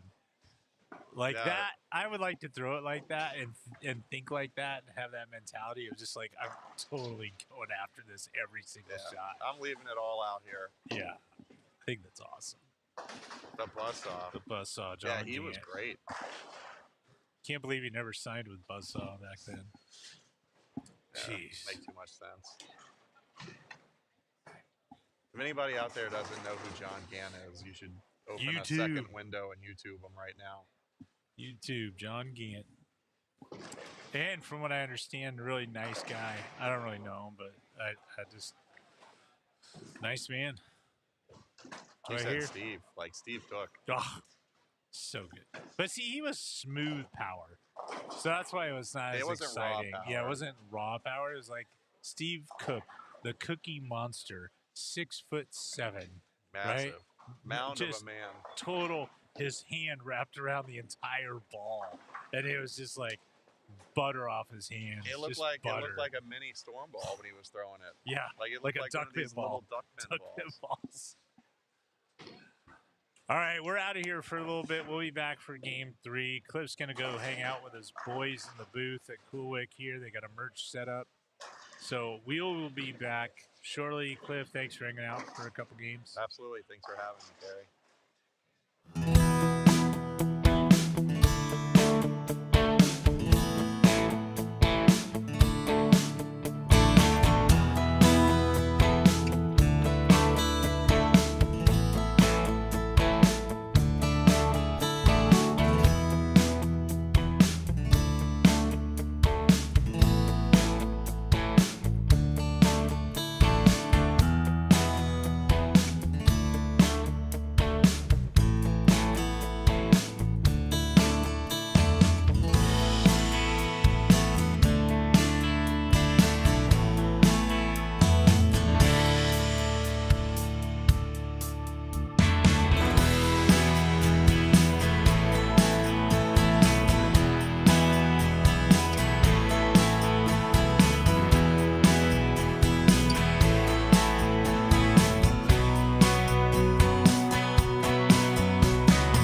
All right, what's up, everyone? And we are back. It's game number 4. 4 on the medium pattern. That's right here. And I've got a guy that just pulled the U.S. Open hanging out with us, Garrett Andrews. What's going on, Garrett? Green Bay Packer love right now. You got your shoes. Got your shoes. Hey, you're wearing your Green Bay Packers. I love them. I love them. Yeah. No, it was. Aren't you from Texas? I am from Texas. I live in Austin. So what's up with the Green Bay Packers? Why not the Dallas Cowboys? Well, it's actually it's a long story. Now that you ask. Well, the thing is, it's no relation. So I've actually never been to Wisconsin or have any family or anything. Yeah. I was actually, when I was a little kid, this was back when, Aaron Rodgers was kind of more so in his prime. Yeah. I watched, I was roughly 6 or 7, and it was Super Bowl 45, and this is the year that the Packers won it. They beat the Steelers and Big Ben. Yep. And I'm a little kid, and I'm watching. And they got a G on the helmet, and the G always stood for Garrett. Yeah. So yeah, exactly right. There's nothing more to it. I've just been green a fan. and yellow. You just love the color combination. Especially dark green. The dark green. All but right. Well, Packers are a great team, franchise, and great community, right? Like everyone loves that lives in Green Bay. Like they are go all Pack. In. Yeah, they're all in. Go all Pack, go. In. So you just got back from the U.S. Open. You used to bowl our SYCs. So are you just too old to bowl SYCs now? I am too old, but I'm still in high school. Okay. So I aged out. Yep. I actually got to bowl the previous SYC that was here in Cityview. Yep. Back, 2 or 3 years ago? Yep. So, and I actually bowled fairly well. So I like this building quite a bit. And we've had plenty of other big youth tournaments here in Fort Worth. So you tend to bowl pretty good here. I do like the center. Yes, it's actually quite challenging, and even the scoring pace so far today, I would say it's been quite challenging. It's been brutal, Garrett. Yeah. It's been hard to call the action, to be honest with you, because you can't get more than a double or a 3-bagger. It looks like it. Yeah. No, I mean the biggest thing that I've been walking around the center a little bit. It just looks like anybody that's throwing a little too hard. It's just not reading the lane quite a bit. So I think that my advice would have been if these guys could kind of look back over, would be just to slow down the ball speed a little bit. You just have to give the ball some time. Give it a little chance. I think so. I think that the pin carry here is not very friendly. Yeah. And whether you're throwing it hard or whether you're throwing it slow, it's not very forgiving. So anytime that someone's kind of been throwing it a little too fast, I just feel like they're not giving the ball time to read, and they've been missing the head pin. So you gotta let the ball do the work. It's like Happy Gilmore. Exactly right. Just exactly tap it right. in. Just tap it in. Happy. So are these U18 boys are we watching? U15? I'm going U15. I don't Okay. really know the answer to that. They're 15 or 18s. I don't know. Okay. Let's go with they're one of the two groups. Yeah. Let's go with they're not U12 girls. I know that. That's what we'll go with. So why are you in Fort Worth? So I have a few friends bowling this event actually, and I wanted to come watch and come hang out, and Leanne wanted me to come hang out in the booth and talk bowling, see what's happening. Yeah. I was also thinking this might be one of my last opportunities to come hang out at an SYC, and she even asked me if I missed bowling. Yeah. I definitely do today. After watching some games, I wish I could definitely be bowling right now, but I have a lot of events planned out for the future that I'm still excited to go bowl. So, it goes both ways. But I definitely miss seeing people, and I've always liked this format. I always like the heads up, just 15 games. Total pins win. Exactly right. The best player over, because you guys, when you bowled and like this weekend, no one's bowling on the same pair of lanes twice. Right. They're bowling on 3 different oil patterns with 3 different types of transitions that they go through, and more than that. But it's just hard. And so it takes the whole body of work, all 15 games. And whoever knocked down the most pins in their division wins. Exactly right. Which is why I do it this way. And then I have kids come to me and say, Gary, you should have match play. And you should have top 5 set player. And I go, I don't really want that. I want whoever won. That's Right. what I want. And purest form of the sport, my opinion. 100%. I agree entirely. The best part too, the SYCs, I would say give an opportunity for kids to score as well. When kids really get themselves lined up and the right ball at the right time, there are score potential, and then, it's still a sport pattern, and They're still hard, but they're playable. exactly right. Yeah. And when you have plenty of games still, whether you have a bad game in there a few times, you have plenty of opportunity within, the next 14, 13, whatever it may be, to still make it up a little bit. So I 100% agree. It definitely shows who the truest bowler is over the span of the whole event. Yep. And they are crowned champion come Sunday afternoon, and I like it that way, and I'm not changing it, just so you know. We're sticking with the format that works. I like it, and we're not changing it. That was a good shot. Speaking of challenging lane conditions, I believe you're at the U.S. Open.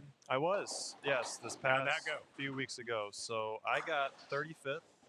35th in the United States Open. Yes, I actually had to bowl the pre-tournament qualifier the previous day, and the fact was that the previous 2 years I had gone to the pre-tournament qualifier and hadn't made it through. I had very rough years, and it's been at Woodland the past 3 years of that event. So I started out in that pre-tournament qualifier. I remember being roughly 50 under through 2, and thinking that it's already been, I'm already happy to be here. I got an opportunity to hopefully make it to the main field, and I really didn't have anything to lose, and I was able to turn around the PTQ, and I just remember every day, practice day, the 3 days of qualifying, just being really excited to bowl. I just, making it into the main field was already a win. Yeah. And, there's not many opportunities for younger kids to go bowl against some of the best bowlers in the world. So, and we bowled on 3 different conditions in qualifying. We had a 39 flat the first day. We had like a 43 footer the second day that actually had a little bit of shape, and then we had a 49 flat the last day.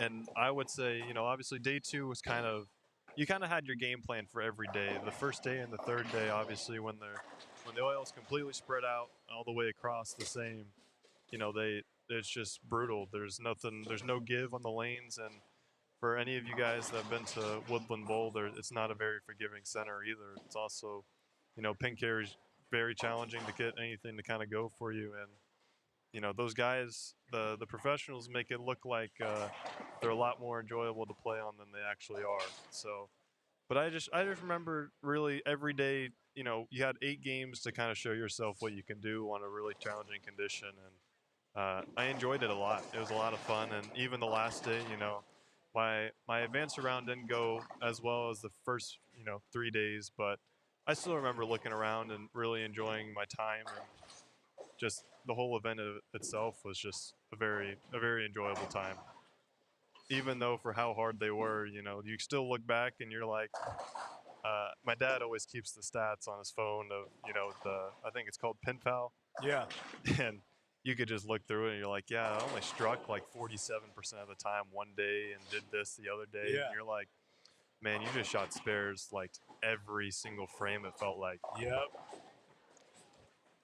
And then multiple pin spares are pretty tricky on that tough of a pattern too. Oh, 100%. I mean, obviously you have your single pins and your common makeable leaves, but when the conditions are that hard too, and you miss it by a little bit, and sometimes you miss the head pin even both ways, to the right or to the left, you're leaving some funky spares. Yeah. So it really actually makes you be a little bit creative with what you're doing with your ball and what you're doing with your hand to even just cover the spares, but equally as important, the strike ball too. And so what's next now? You bowl the U.S. Open, you do well, better than top half of the field. So now where do you go from here? So I am going to bowl the Texas Masters. It's an adult tournament. I have aged out of the youth events. which is either next weekend or the weekend after, and that's going to be in Houston. And then I'm also going to go bowl the USBC Masters in Las Vegas at the end of March, which I'm super excited about. But those are my Yeah. next two big events. And I have, 2 or 3 weeks kind of in between, all three of these events, just to get practice, get some practice in, get ready, prepare. But those are kind of my next two big events, and then I'm still, figuring out what opportunity I want to take with, you know, Junior Gold U20. I even saw that they came out with that U22 Masters, which I think is at the end of May. So there's still a selective few, I guess, youth events I can look into. Right. But yeah, Texas Masters and the USBC Masters are my next two big events that I'm looking at. Sounds like some good events, and you could do some damage. I'm hoping that the Masters in Vegas, Mhm. the big Masters, Right. is sort of playable, because I think that'll be pretty exciting. Because Right. the field's such a big field, and there's so much talent, and there's so much rev rate Mhm. now, especially out on the men's side of the game. It's just like it's pretty entertaining, and I'm gonna go watch the last couple rounds and maybe the TV show. I think this time, Yeah. just as part of my gig with our tour team and the players that I'm responsible for. So part of my gig at Storm, I get to go to some of these tournaments once in a while, Mhm. Yeah. check in on everyone. This is my first year bowling the Masters. I've gone to the U.S. Open a few times, but even with that, I mean, the greatest part with a lot of the professional bowlers, even on YouTube and everything, you get to kind of watch like Brad and Kyle and Packy and everybody kind of vlog it and everything. The coolest part, at least with that event, obviously with the format and everything, is watching all the different styles. Kind of like you said, all sorts of different rev rates and different styles just to attack the lanes. And I think you're absolutely right. Hopefully they're a little more playable than what the US Open was. I think the US Open's a great event to really challenge players to be extraordinary, just extremely brutal, and push players to try and grind out getting plus on a really challenging pattern. And I bet the Masters will be challenging as well, but you obviously don't want them to be so unplayable to the point that players are getting frustrated with just the conditions and the lanes themselves. Yep. Any goals that you have for the Masters? I Like want making it in to. the field, you should be making that bracket, Yeah. top 64. That'd be cool. I would go with what I kind of felt like what I did with the U.S. Open, and just really enjoy just bowling the whole time. Yeah. I felt like when I went to the U.S. Open and had my first day of qualifying, every block, especially with that event, with how long the format was, you were never going to win the tournament with an 8-game block, but you could sure lose it. And so the mindset was, just to go enjoy the game, just go bowl every frame to the best of my ability, and not really focus somewhat on what the result was, but to really just enjoy just playing the game. And I want to do the same thing at the Masters. I really felt like that opened up my swing. I didn't feel like I was pressuring myself in any manner just to bowl well. I was really just enjoying what bowling kind of is meant to be. It's supposed to be challenging, it's supposed to be hard, but at the same time, you're supposed to, just play the game, figure out, how to put the right bowling ball in your hand at the right time, and to make the right moves at whatever time that needs to happen. So. Is it still fun? Oh, Do you absolutely. like it? You think Absolutely. it's fun at that level? At that super grind of like a U.S. Open? Absolutely. I had a blast just because I felt like I was giving myself an opportunity to experience what bowling kind of really should look like. I think there are some times where when you just pressure yourself, you get tight, you're thinking too much about, what you should be doing, or, letting negative thoughts kind of just take over your mind and not really experiencing what's happening in this present moment. it cannot be, as much fun as it could be. So Yeah. I really felt like when I went to the U.S. Open and I was playing the game, I was really excited to, figure out what I should do with my strike ball, what I should do with my spare ball, what adjustments should I make. And I feel like if I do the same thing at the Masters and really just, try and figure out the puzzle, figure out what the game really should look like at that event, I'll do the best that I can and, don't have to worry so much about what the results may look like. Just prepare as much as I can up until that event, strike ball and spare ball Yeah. collectively, and just enjoy the game as much as I can. What I won't keep asking questions constantly, but travel arrangements. Mm-hmm. Who are you going to the Masters with? So I think my dad's going. Yeah. That's cool. Mom, Boys trip? yeah. Okay. Mom and dad love to watch me bowl. Obviously, I have two sisters, an older sister and a younger sister, and my younger sister's very big into lacrosse. So I am the only bowler in my family. Yeah. My dad, growing up, was a big time golfer, but my younger sister also plays in a lot of tournaments for lacrosse that, sometimes are in state and sometimes out of state, just as much as bowling is. So they typically like to split up the events.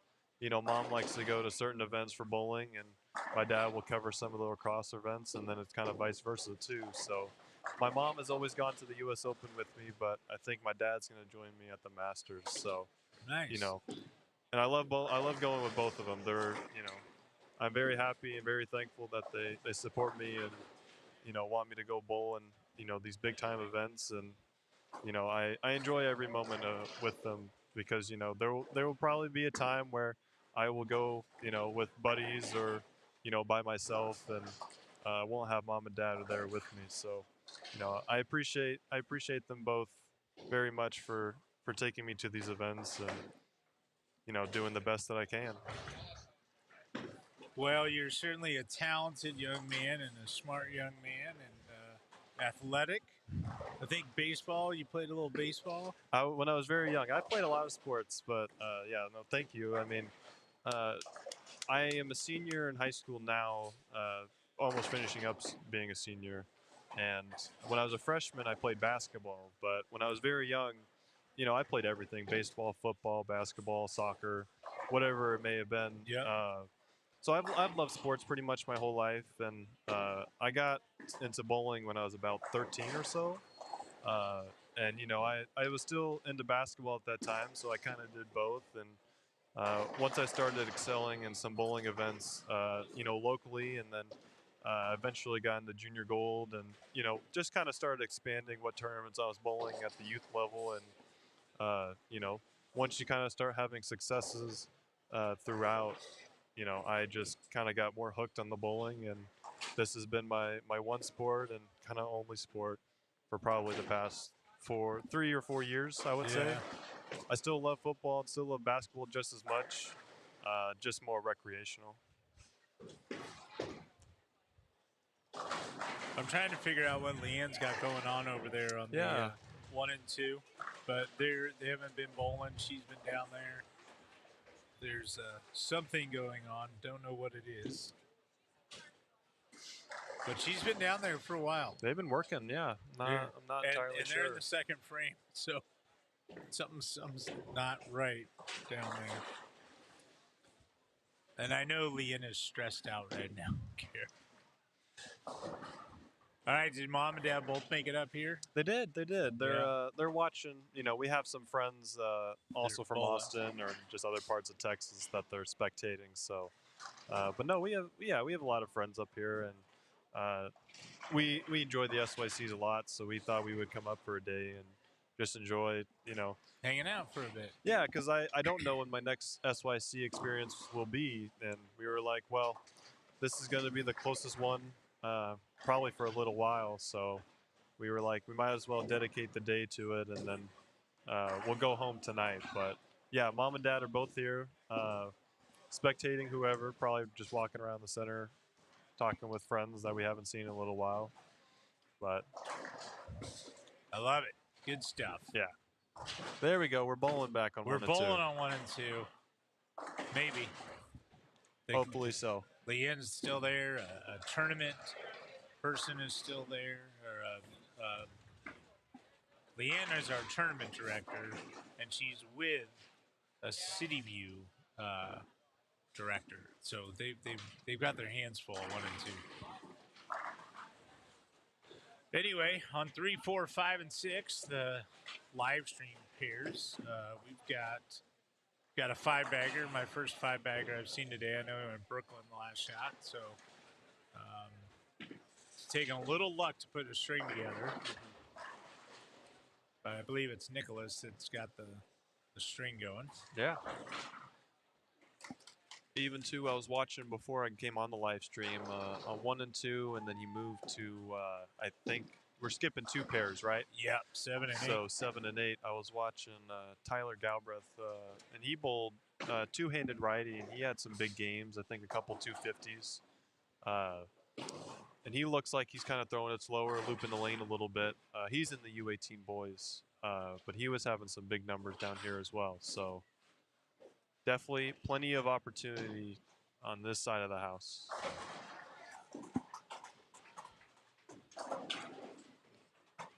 Anthony Hornick getting it done there. He's got a decent game, a little open in the first frame, no doubles, a lot of 9 spares and a couple strikes, and now can finish with 215 if he takes off the sheet. So Anthony's a really good player. Gavin's down that way. I think Gavin's on 1 and 2, taking the timeout. Gavin Robertson's good bowler. Oh, and Nick ends his 5-bagger. The biggest string of today that we've seen on live stream is just ended. And it was 1 short of a Kyle Troop 6-pack of chicken tenders. But spares this up. He still has plenty of opportunity this game.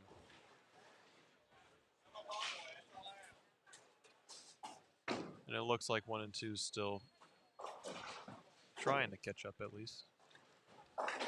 The good news is if they get going, they could actually speed up the bowling because no one's on to the left of them. Right, right. So they could go a little quicker.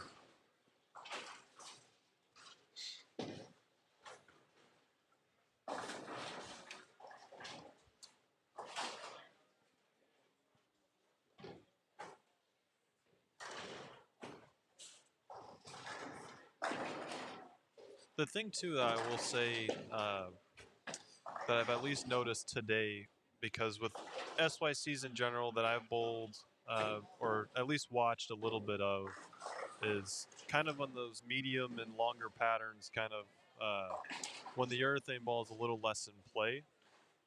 I've always found that as you kind of progress throughout the games, for a right-hander, you kind of want to get your angle a little more open, and you want to get a little bit deeper on the lane. And today I haven't seen that a whole lot. I definitely think the oil has been kind of staying kind of where it's at a little bit longer. There have been previous SYCs where as you kind of progress throughout the medium and longer patterns, you kind of feel like you have to start getting a little bit farther left and letting the ball kind of leak out to the right and just slowly come back. But today it's been holding up pretty well, and I see a lot of guys still playing a little bit further to the right. Obviously, you know, some of the players with a little more rev rate are getting a little bit deeper, but it has been a whole lot of players still playing a little bit more up the lane.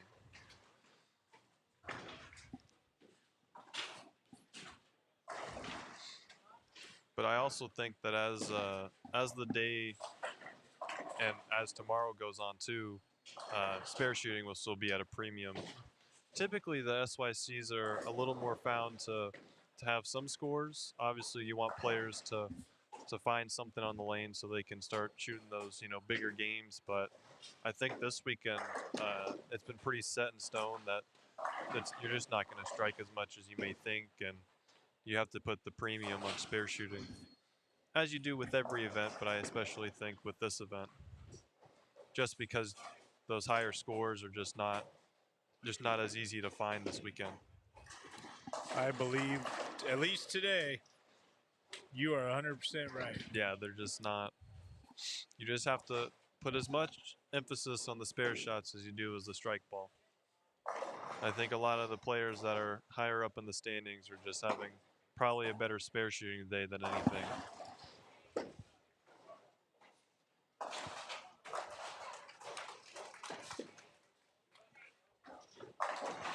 That looked like a good shot by KEGEL.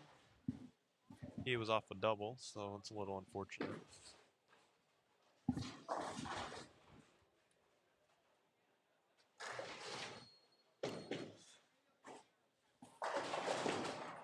Who's your bowling buddies down in Austin?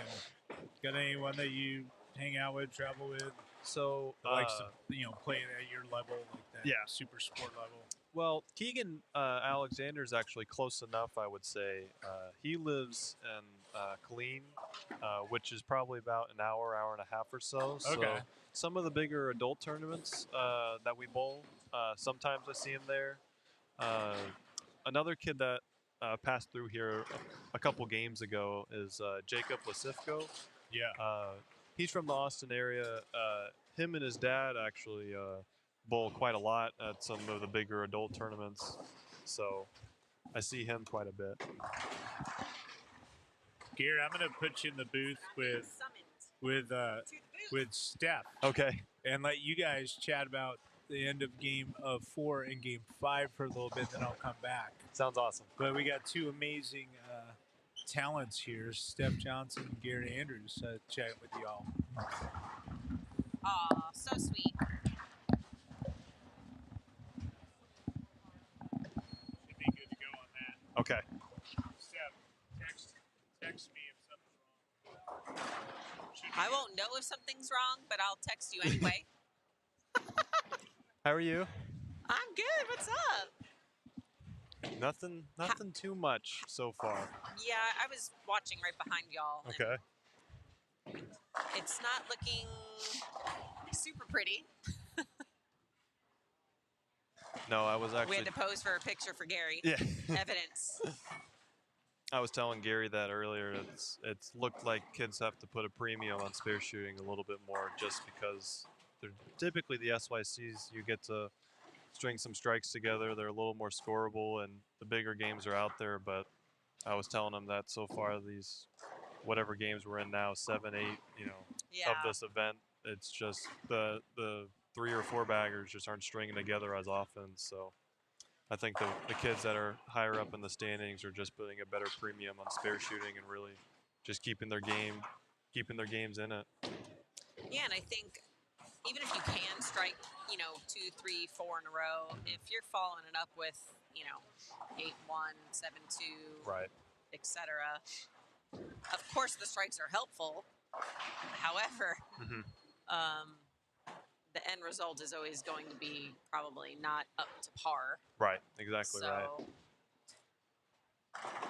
what I mentioned to Gary earlier when I was here game 1 was I feel like medium patterns are the hardest Okay. because oftentimes you can attack it from many different places, Mhm. but the other level of challenge in this specific event is that you got U18 boys Right. following, let's call it U12 boys, and then you got U15 girls. Mhm. So you're kind of maybe not seeing transition if you would just within your own division. Exactly right. So, for everybody at home, I think that makes a big difference because let's call it the little kids, the younger kids, they may rely more on surface than Right. rev rate. A lot of the U18, U15, they're more speed dominant, rev dominant. It Right. just breaks down the pattern so differently. Mm-hmm. And I was telling Gary too. So they had a SYC here in Cityview a few years back that I was able to bowl. And I was telling him this weekend, and I think it was probably the same thing that weekend too. It's just the slower ball speed just tends to work a little bit better. Any of the players I feel like have been throwing it a little bit harder, they're just not getting their ball to see the lane the right way. It's just maybe they're just missing the head pin a little bit. The carry's just not going for them. I don't think Cityview is very friendly center just carry wise anyway. So I just feel like you have to let the ball do a little bit more of the work. And I can certainly attest to that comment because I've bowled here Mhm. plenty. And I jokingly told Gary earlier, I said, if I bowled league here, Mhm. I think I would average 197. Just because I literally struggle here. I'm Mhm. not sure if it's a combo of the twister pins, their house shot that we Right. bowl on. You know, there's so many variables, Mhm.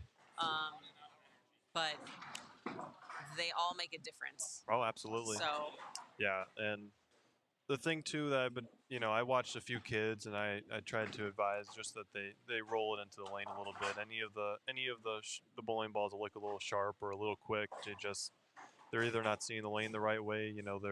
They feel like they have to move a little bit further right because when they're too much in the puddle, the ball's just not seeing it, and then they move a little bit and the ball's too sharp off the end of the pattern. And I think that if you can get your ball into a roll and kind of get the ball going a little more forward, it just seems to be a little more easier to manage, and then you can make moves off of that a little bit better. But another thing that I was telling Gary too, typically with the SYCs, and I would say in other centers, is that on the medium and longer patterns, you really, as a right-hander, you progress farther left as the day goes on. And sure. as I've been watching at least these 3 or 4 pairs, the players have been a little bit farther to the right than normal. Typically, whenever they get to start around their second, third arrow, whatever general space that they start in, they typically get to get a little bit deeper as the day goes on. And I've been saying that it looks like it's holding up just a little bit better this weekend. And the players just haven't had the opportunity to get steeper and really open up the angle and let the ball do more of the work. It looks like they've had to really manage it with either their ball speed or their hand just so they get the ball to go to the right spot. Otherwise, they're missing the head pin. They're leaving a lot of splits. They're just not carrying the right way, whatever it may be. Yeah, it's really easy to, I think, on any pattern, get lost in ball motion because in your mind you want to see a certain shape, and when you don't see that shape, then you start to try to create the shape as opposed to what I think people should do, and I need to do better at this as well, is listen to what the lane's giving me. Like, what is the lane telling me that I need to do? Right. Because at the end of the day, all anybody is ever looking for is control. Right. We're trying to control the pocket. If you can't hit the pocket, then the control is a lot harder because Right. you're just kind of lost as far as alignments, ball choices, speed, all the variables come into play. And I think the more variables you're trying, the harder it actually becomes. Right. Because it's really hard to repeat things if you're trying to do 12 of them at once. So, but I see, my observation going up and down the concourse for the different divisions, I see a lot of overpowering of the Right. ball versus kind of like you said, just letting the ball kind of shape the lane versus trying to do the opposite and make it do something. I feel like whenever anybody, youth, adult, doesn't matter, like tries to manipulate their reaction, it almost has the opposite effect. Right. Sometimes where it could get you into more trouble. Right. It's just This is Dad. hi, Dad. Yeah. No. Absolutely. Dad's taking pictures over there. I 100% agree. The thing too is, these conditions typically in any other SYC, I would say they let the player kind of play different parts of the lane and really let their ball kind of have some free hook. And when players don't see that free hook, they kind of get a little tight, they get a little antsy. And I 100% agree. Their typical alignment and their relaxation, just with how they, stand up on the approach or with how they throw it or whatever their thoughts may be, they tend to change and they get tense and they try to force the ball to do something that, whether it's doing it or not doing it, it's just as much physical as it is mental, just to let the ball do all the work. These balls have big engines, big cores, covers to help you out. And as you said, you're just trying to figure out what the lane wants you to do instead of trying to make the ball do whatever you think it needs to do. I feel like anytime somebody's bowling well, maybe not necessarily winning, but they're just bowling well, they're matched up. You know, we throw that around a lot, like, well, that person matched that type of pattern, etc. Right. Well, anybody can, but it's trying to find that good combo Right. that makes sense to you based on where you maybe like to play the lane, and what kind of ball allows you to do that. Now, that's why I said on medium patterns, I think it's tricky because a lot of people are playing further right with bigger balls that allow them to, and then some people are playing more inside lines with cleaner covers. Right. It all comes down to, I guess, what your eye likes to see. Right. And then if that's giving you control of the pocket, then you keep doing it. But yeah, if you're ever standing on the approach, second guessing where you're standing, what you're looking at, what ball you're throwing, Right. I'm going to go with you're probably not going to throw a very good shot. Right. Right.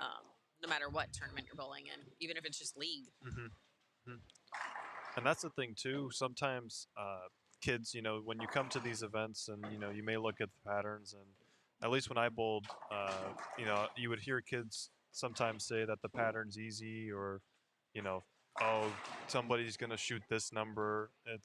I think there's so many more factors that go into it besides just a sheet of paper and, you know, just thinking that something's going to happen just because of the building that you're at or whatever it may be. You know, I really think that if players just went in to enjoy the game, you know, especially at these events, all 15 games on 3 different conditions, and, you know, let yourself explore and examine the different factors that you're going to have to go through on 3 different conditions. And, you know, obviously transition is going to be quite a ways different too. They never put you on the same pairs. So, you know, you may bowl on 5 different pairs on the short pattern, and then you come back for the medium block and you're going to bowl in 5 different pairs that set. So I think it always should lead to a sense of optimism, whether it goes well, doesn't go well. You know, you're going to have a new opportunity the next 5 games to show yourself what you can do. But, you know, I always think it's a good idea just to go in to enjoy the game and enjoy the challenge. And, you know, bowling is bowling, but you have to at least enjoy what you're doing and not put so much emphasis on whether it's going to go well, not go well. Because we can, you know, as bowlers, you can all agree that you're going to have good rounds and you're going to have bad rounds, but it can be very humbling. Absolutely. Where, you know, you may have crushed it this morning on the short and you feel confident, you had a great lunch, you're coming in thinking, I feel amazing. And then, you know, now we're on the medium, which you may have bowled well on practice yesterday, but if it's anything like all of our PWBA practices, you know, you're kind of what I call rapid firing. Right. You're trying to cycle through your balls. You're trying to eliminate balls that you don't like, as opposed to finding the balls you do like. But then to your point is being open-minded that, hey, just because it didn't work yesterday doesn't mean it won't work today. No, I really like what you said too, because the thing, my dad was a big golfer, and I even heard Tiger Woods say one time that he plays golf to find where he can miss. And it's not always about where you need to throw it. It's about, if I miss it this way, what's going to happen? And if I miss it this way, what's going to happen? Yeah. And that really opens up your possibility with the ball. Because, you know, obviously everybody's going to be at a different skill level, and, you know, not everybody understands, you know, all the, I think, challenging parts of bowling, which could be, you know, what does this bowling ball do? Why does that core do that thing? Why does the cover do that thing? If I put surface on this ball, what does that do? I think there's so many aspects like that when you're in the practice session, you really get to explore. And that's the same thing with practice. You really get to explore what a ball is going to do. You know, we all, obviously at any level, you're gonna start to figure out, and you're gonna start to put pieces together that certain bowling balls have certain tendencies. And in practice, I really think you get to explore on these conditions in the same building that you're gonna bowl on the next day. You know, what ideas can I put together? Where can I miss it so that I can stay out of trouble? Yeah, you're always looking for where's the biggest margin of error. Because even, you know, when you watch the PBA and they're showing the track of their ball path, they're very accurate, but they're not always hitting the exact same spot. Right. You know, it's a board here or there, 2 boards, etc. sometimes more, but it's where can I play where when I do miss, I don't pay full price for it. Right. Where Exactly I right. leave something makeable, and then to your point, it's like, okay, taking that extra second to make the spare. Mm-hmm. You know, I think myself included, we take for granted the easy spares of, let's call it a 2-pin or, you know, Yeah. a 5-pin, and you miss them. Mm-hmm. You know, it happens all the time, but they're in many ways more important than the strikes. Yeah. Because, you know, like we just said, you can string 3 or 4 of them together at any given moment and then Right. follow it up with open, and you're kind of back to where par, you know? Especially, and that goes for every tournament, I would say, but I would especially say on the weekends that are harder. Sometimes on the weekends where strikes are a little bit more of a given, you can mentally ease up on the strike or on the spare shots because you think that you can just throw the next, 3, 4, 5 in a row. For sure. But, I would, and that's what I've been saying this weekend too, you're not seeing a lot of kids that are just, having really big games every single game. There's so Right. many kids that are, you will shoot a big game and then, what happens the next game? Maybe they struggle a little bit, and, those spare shots are equally as valuable, and that's what keeps you in the tournament. It's interesting. I would love to chat with a bunch of random kids after this and just ask them what their mindset was coming in, because I think that greatly determines sometimes how the day goes. Yeah. Because if you come in, when I coach a lot of the kids at my center, Mm-hmm. my philosophy is, look, your first goal is always to win.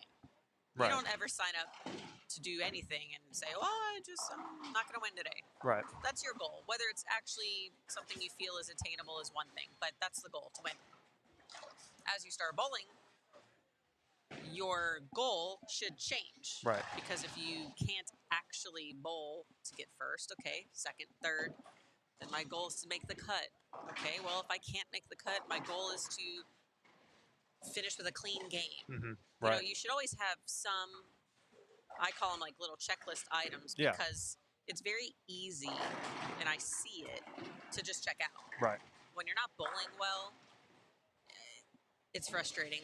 Don't get me wrong. But there's always some takeaway Right. if you choose to see it, right? Right. Like, let's say, you finish 10th. Mm-hmm. You didn't meet your goal, you didn't win, you didn't medal. But what did you do well? Right. I think our brain is so programmed to go to everything that didn't go well that we miss all the things we did good. I picked up every 10-pin. I made ball changes when I felt like I should. I learned that this ball hooked more than that ball. So Yeah, whatever bits of that's information. super important, Yeah. because information in what we do is knowledge. Right. And it's valuable in the sense of what you do with it, Mm-hmm. because it's trial and error. I don't care what anybody calls it. It's Yeah. trial and error, lots of error. But I think all the error, so to speak, gets you to the good side of things. Right. Of, okay, well, didn't work this time, but kind of now I'm a little more aware of, if I see that again, what I can do differently if that shows up, Right. and how I handle it differently. And we only get 10 frames, 12, so to speak, but they go by so fast. Mm-hmm. And if we're kind of second guessing what we're doing or seeing, before you know it, it's the 6th frame. Yeah. You're halfway done, and you may have already missed ball changes, transition, alignments, all the things. Right. And if you're just not aware, if you're checked out, No, absolutely. And just to add to that too, I would always say, just to enjoy the game too. I think that when it doesn't go well, or starts to lead that it's not going to go well, it goes back to people getting tight, getting anxious, getting nervous, whatever it may be. And I think there's value to enjoying that. We play a hard game. It's not It's not very given that you're going to strike on every shot. You're not going to get every result that you ever want. So if you can at least enjoy the factor that you're playing a very challenging game and that it is rewarding, and as you said earlier, it's very humbling too. Yep. But just to enjoy the 5 games that you get, or the 15 games, I guess, of this tournament that you Sure. get, just to learn something new, or just to enjoy competing against some of the greater youth bowlers in the country. I know, like, you're not going to always see these kids at home. I mean, kids fly all over to come bowl in this event. Yeah, there's a bunch from Hawaii. Yeah. I mean, that's I think awesome. that's as far as it goes. So you're not going to see this environment very often, or as often as you may think. So to take every moment in and just to enjoy, being here bowling, I would hope that all these kids are here to enjoy the game and to keep learning and to keep expanding what tools they may add so they can be better for the next SYC or whatever next event they're going to play in. Yeah, it's very easy to lose sight of the fun when you're not having fun. Right. But yeah, at the end of the day, I mean, listen, I have 2 kids, so I see it from a different perspective now. That it's something to be grateful for that your parents are bringing you to. Right. And when you're in that situation, you don't, you just appreciate it differently. Right. But there's a lot of sacrifice that comes into being able to compete here. Right. Maybe parents have to take off work. Maybe you had to miss school. Lots of extra practice. Whatever the thing is, it all makes a difference. Absolutely. No, I'm wondering where our people are. We haven't had anybody in front of us for. There must be some sort of hiccup. I think we got girls flipping over here. I'm not sure. I thought so. So I'm not sure either. Maybe it's taking a little bit longer down on the other side of the center. Trying to make the hike from the 50s down here is a challenge in itself with just trying to get through the people. Oh, no kidding. No kidding. And oh, there. Okay. Well, 1 and 2's doing something. yeah. I think they're slowly coming. They're slowly coming down here. They're making their way. It is cold, though. I think Gary's coming back. I don't know what he said. I don't know. I see some. You can go find him. I think he was going to come back here. I would hope so. So you can go wander and watch, and I'll be right back. and we'll be back.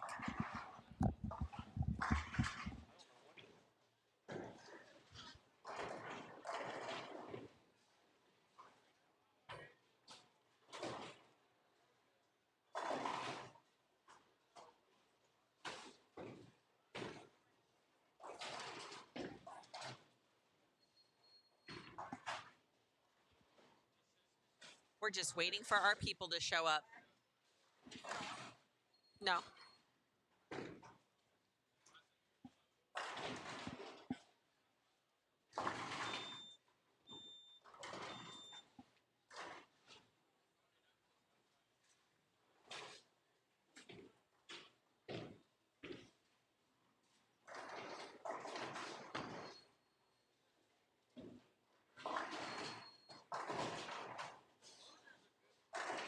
Okay, we see some names at least, so that's good.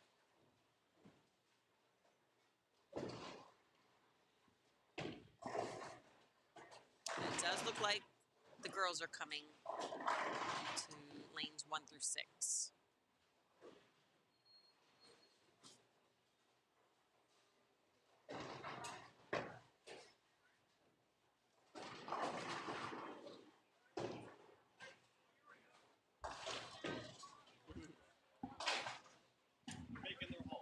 Oh, you're fine.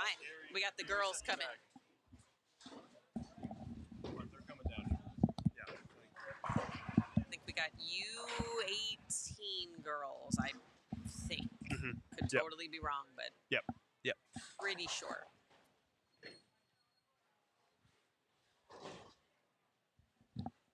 So what's next? The next event for you?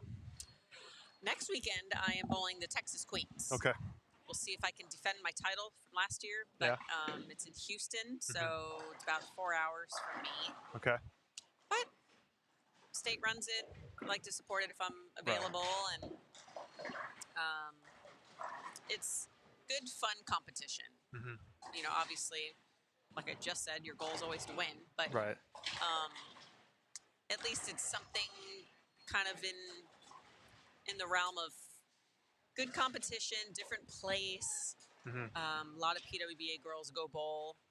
They just live in the area. And before I know it, it'll be May, and we'll be out there competing. Right. So Yeah. it'll be, you know, it'll be here and gone. Right. That's just how fast it happens. It's a cycle, that's for sure. Yeah. What's on your docket? I'm going to the Masters as well, the Texas Masters next weekend too. Oh, so perfect. yeah. No, I've aged out of youth bowling, so I'm doing Yeah. that, and then I'm bowling the actual Masters, the USBC Masters at the end of March. So Okay. no, super excited. I bowled the U.S. Open a few weeks ago, and that was a lot of fun. You know, I probably am the only Yeah. person that will say that because everyone else thought it was, you know, brutal. But It's brutal and grueling and all the other words, but it was a long week, but it was very fun. So yeah. And it depends how you approach it, you know, with what kind of mindset and all the things. absolutely, absolutely. All right, so we got, let's see. Yeah, we finally got some bowling. We got some people. Might have just been a little slower. Maybe there was a breakdown. Who knows? Yeah, we actually did have a breakdown on 1 and 2 when Gary was in. So Oh, okay. we That's hope- why they were. yeah, They took a little longer. It seems to not have affected them though. They already started up on their next game. Well, I take that back. They're probably At least it's their 5 last frames. game. Yeah. So that's good. But they're almost a whole game behind here.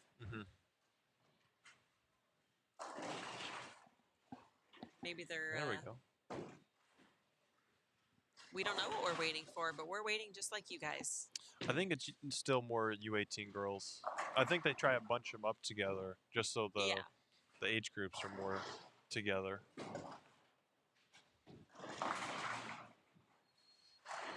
Here we go. Here they come. At least they were respectful and didn't want to get started before everybody was here. So what's the favorite Storm Roto 900 ball at the moment? Oh, goodness. I just drilled my Harsh Reality, Okay. which I love. So what I'm noticing, to kind of your comment earlier about like cores and cover combos, because I think this is important for people to understand that you find yourself gravitating towards certain types of bowling balls. What I'm trying to do better is the balls that, let's say, I don't like, and I say it like that because it's not that I don't like them. My eyes don't necessarily see that shape of what the ball's doing. I'm trying more to do different layouts and surface changes to see if it trains my eyes to see the shape. Okay. But, you know, I think drilling bowling balls is tricky because let's fast forward to the PWBA. You know, we start with our arsenal of 6 or 9. As the weeks go on, you're drilling balls, taking out balls, drilling balls, taking out balls. Right. But they're usually so specific to that week, Right. that pattern, or what you're trying to create.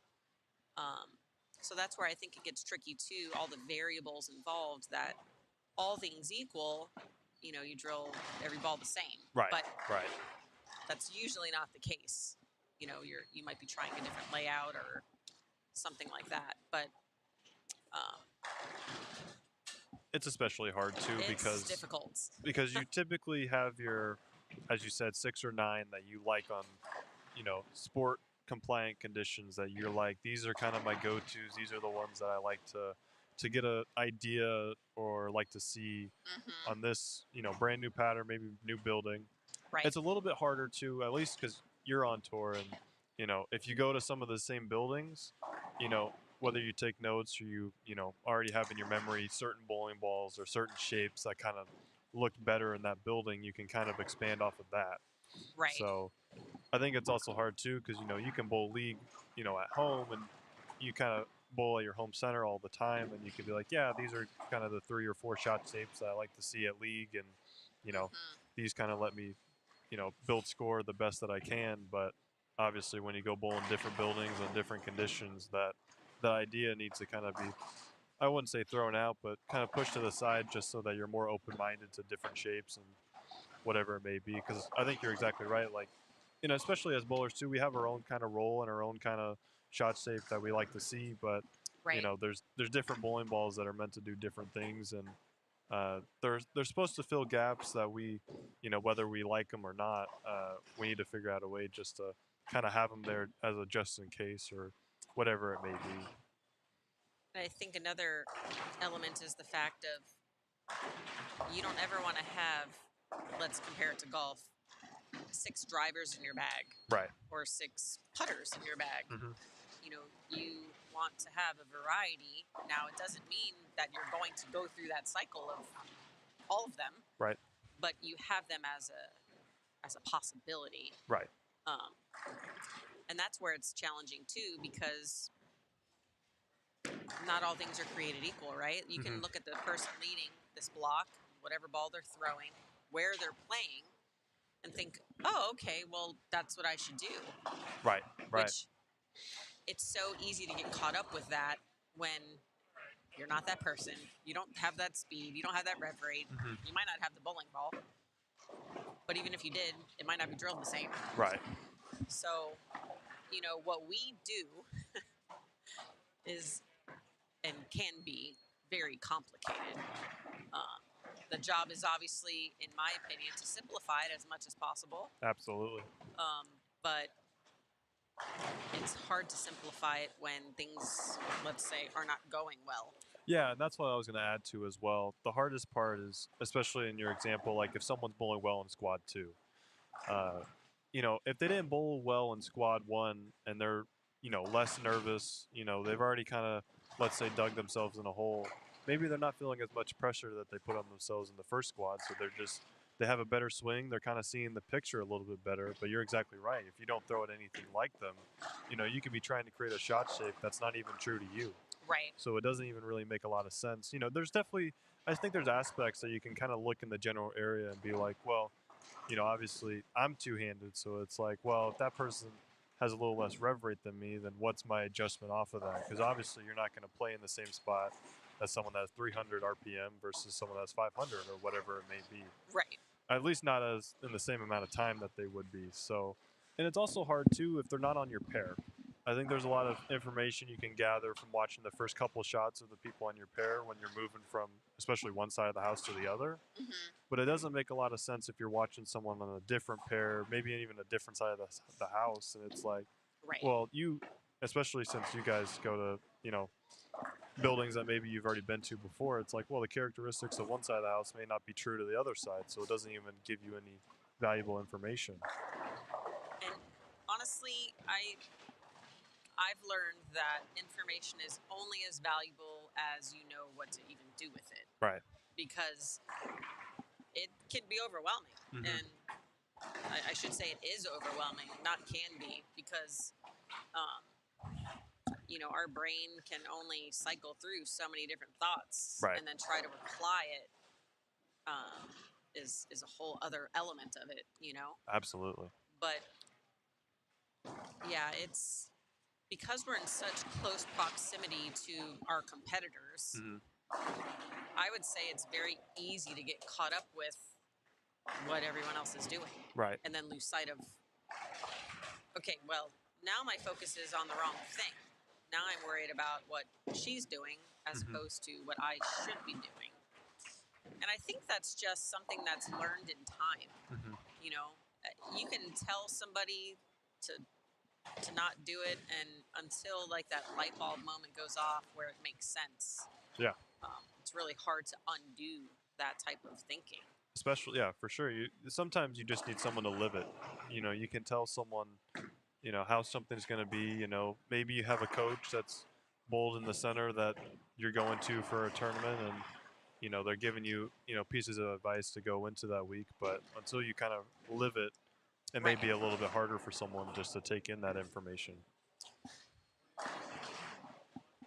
And everybody wants to win. Right. Nobody that I know wants to ever bowl badly on purpose. So nobody wants to be embarrassed and all the things that come with it. But all you can do is all you can do sometimes. Right. There's play the cards that were dealt. I tell a lot of my students that, listen, the lane tells you something. Whether you choose to listen to it is up to you. Right. It'll tell you where there's friction. It'll tell you where there's oil. How you play it is how you choose to play it. Mm-hmm. And that's where it becomes a whole other element of challenge, because you may like to play a certain zone and just cycle through balls and stay in that area. Right. Other people maybe like to change angles and move around. So it's just very different.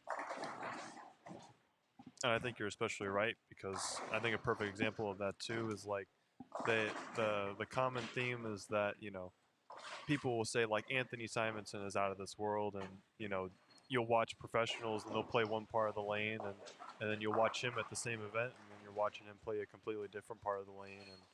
And I think he's a true character of what you just said, that he likes to play wherever he likes to play, and he understands himself well enough to make moves and make adjustments off of that. And I would think that a lot of players can learn from that. That there's no real big idea that you have to play quote unquote right part of the lane or wrong part of the lane. The lane's going to tell you what you need to do, but make that more so true to you. There's obviously information and bits that you can get from other players, but at the same time, you have your own characteristic role. You have your own way that you like to make ball adjustments and make surface adjustments and everything. And as you play in more events, that's just more opportunity for you to learn what balls that you felt like were great on that condition or something similar, versus when I play on a different condition, I like to do something closer to this. But Right. there's habits and there's opportunities to learn that at every event that you can take in. But just as well, that we'll probably keep saying, is just to be open-minded as well. There's plenty of things to learn, plenty of information to gather at every event that you bowl. I think it's important for everybody to know also what their limits are. Mm-hmm.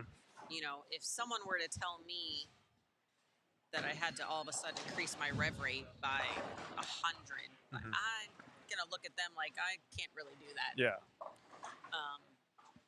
And that's just an example. But at some point, you do have to be kind of true to what makes sense to you. Like these girls in front of us, they're playing the lane similarly, but at the same time, different ball choices. Some are a little slower, some are a little more direct. Right. And I wouldn't sit here and say that one's better than the other than the fact of what's working for them. Right. I tell people the only wrong way to play a lane is the way that doesn't make sense for you. Right. Where you're trying so hard to make something happen, where Mm-hmm. the lane literally is telling you that's not right. Right. But when you're lost, you'll try and do anything, Yeah. It's a good spare right there. I don't know what the scores are. Do you have any idea? I think we can look them up, right? I have not. Sorry, we've been chatting it up. I have not looked have into it either. Not a clue. So we'll look at I'll look at the girls at least for this block. At least I'll try and find the people on our pair. Let's see.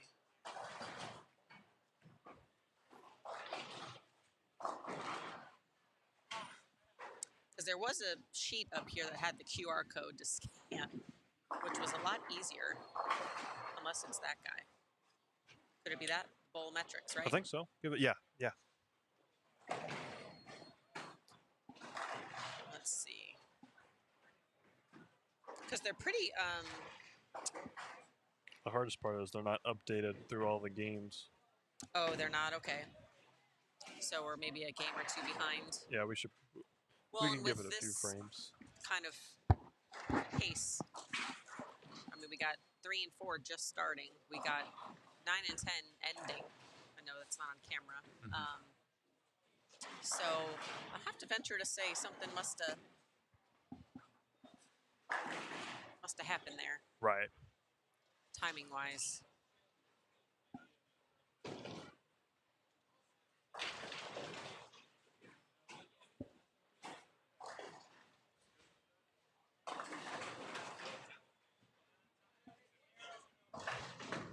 So are you excited to bowl next weekend?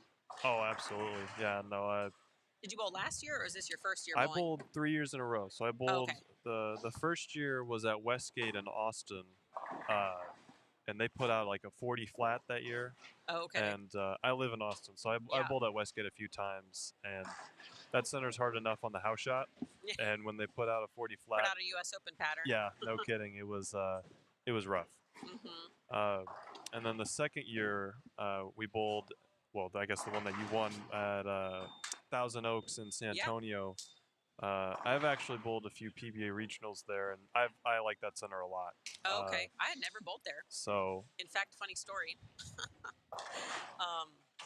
I strolled up to Astro Bowl. Oh, which did is you in really? San Antonio. Yeah. You know, walked in with my balls, and I thought it was odd when I pulled in because there weren't many cars there, and I'm like, well, surely the guys are bowling right now because we bowl after you. Yeah. And I walked in and I looked around and I'm like, I'm not in the right bowling center. So someone said to me, they're like, yeah, the Texas Queens is at Thousand Oaks. I'm like, thank you so much. This is how much I was absolutely clueless. It was just really funny because I think the kids were bowling or something. But yeah, no, Thousand Oaks has been trying pretty hard. I know Astro Super Bowl, they have a lot of events there. But Thousand Oaks has been trying pretty hard. They've been putting on some youth events, and they've had at least 2 or 3, PBA regionals and then PBA junior regionals as well. So yeah, that's awesome. They've been trying to have more tournaments in that center for sure. And yeah, no, I bowled last year, and last year I actually made the match play part of the event. But that event is a little interesting, or I should say, just unique in the factor that that's a good word. It depends what side. I know where you're going with this. Yeah. It depends what side of the scoring you're on. Right. Well, you can lead the whole tournament, qualifying, and then pins drop. Yeah, exactly. So pins drop right before their 8 games around robin, and this past year I was on the better side of it because I don't remember where I qualified. Were you maybe but 8th, or were you? I think I was a little higher than that, but I was definitely on the bottom side of it. Like I was, 200 or 300 pins behind the leader, and then they dropped pins, and we bowled. Then you're even. I shot like 260, 280, and you're right in it, but I did not figure out the transition as well to finish my block, but I finished far better than where I started just with the factor of resetting pins. So it was enjoyable because I benefited from it, but at the same time, I do remember the guy that led the event did not win, at least on the Masters. So I don't think he was very happy about that. And what I say to that is, I don't know that I agree or disagree with the format because I have nothing to do with it. But we know what we're signing up for before we bowl. Right. So it is what it is in that regard. But it benefits certain people that, let's say, are 200, 300 pins out of the cut. Doesn't mean you're going to win the tournament, but at least the next day, then now we're on the same same playing field. So I mean, and then the next year it could be the opposite. You could be the person leading, and then your pins drop, and sure it stinks, but I remember Carolyn told me one year that she led by like 300 or 400 and got second because someone came back, and it's like it just stings so much to hear that because it's like obviously she had a really great weekend, and she proved that she was the best bowler on those 2 days. And then, you have someone that, that puts together a good 8-game block, and they can easily, Win a take it couple away. matches, get your bonus pins, etc. Absolutely. Got But a little two-handed. Just happened to notice that. I'm like, wow, she's got she actually a lot does of pretty ref good too. Yeah, like, she does it pretty good too. What I think is fun is when, like, I'm watching all this talent. Mm-hmm. And mind you, when I was, I don't know, 15, 16, 17, I had no clue. Yeah. Like, bowling has obviously evolved so much, Mm-hmm. and it still continues to do that. But it's fun for me to watch because I know when they come out on tour, I won't be bowling much. So, I'll be on my way out. They'll be on their way in. I can be a good cheerleader. Yeah. And no, SYCs, it'll be great. they do a phenomenal job of promoting and getting kids to experience new conditions and new centers. And even the PBA, they're trying hard with their PBA juniors and trying to push kids to bowl more events. And as a youth bowler, or when I was a youth bowler, I did basically everything in Texas. So there was always opportunities to go, be here in Dallas and find a tournament. Or I live in Austin, so it was pretty much San Antonio always had tournaments, especially at Astro, that you could go bowl. But there's so many opportunities for kids to go find something to bowl at least once or twice a month. And there's just plenty of tournaments of, I would say, of all calibers of difficulty to get better and to keep improving. And especially with like junior gold expanding, to so many kids now, it's growing. Yeah, it's growing really rapidly. All it comes down to, I think, is just giving yourself exposure in the sense of the experience on the patterns, maybe a couple different centers, and then just building that internal confidence of just that you can go out there and do it. Oh, absolutely. Absolutely. So I was telling Gary earlier, he was asking me about my junior career because I won junior gold 3 years in a row. And he asked me, how would you compare your youth career to now? And I said, well, I'm not sure I would compare them other than my love of the game hasn't changed. I still think that when people taste success, they want more of it because it feels awesome. Yeah. I mean, I don't know anybody that doesn't like to win. Very rewarding. And it just, the fruits of your labor literally pay off. Now, I've bowled hundreds of tournaments in my life and won a very small percentage of them. Right. But the ones that you don't win keep you coming back to hopefully win other ones. Yeah. I think that's probably true for the majority of people. Absolutely. Because, winning is just fun. I wouldn't, let's say, surmount my career to wins as opposed to experience. Right. Because I feel like if you're basing your success off of just winning, you're kind of already setting yourself up for failure. Especially in an individual sport where it's not a factor that you can control. There's so many things you have to build up to the result before you can, I would say you would never can control the result, but there's so many things that go from starting an event to finishing an event that you have to work through, and that's typically what you want to kind of enjoy more so of instead of, the point whatever percentage that you're going to win in your career. Oh, yeah. But I think you're exactly right. That's exactly why you would see, professional, let's say football players, whatever, that retire and then, 2 years later they're out of retirement and they're back playing. I think it's a craving to win again.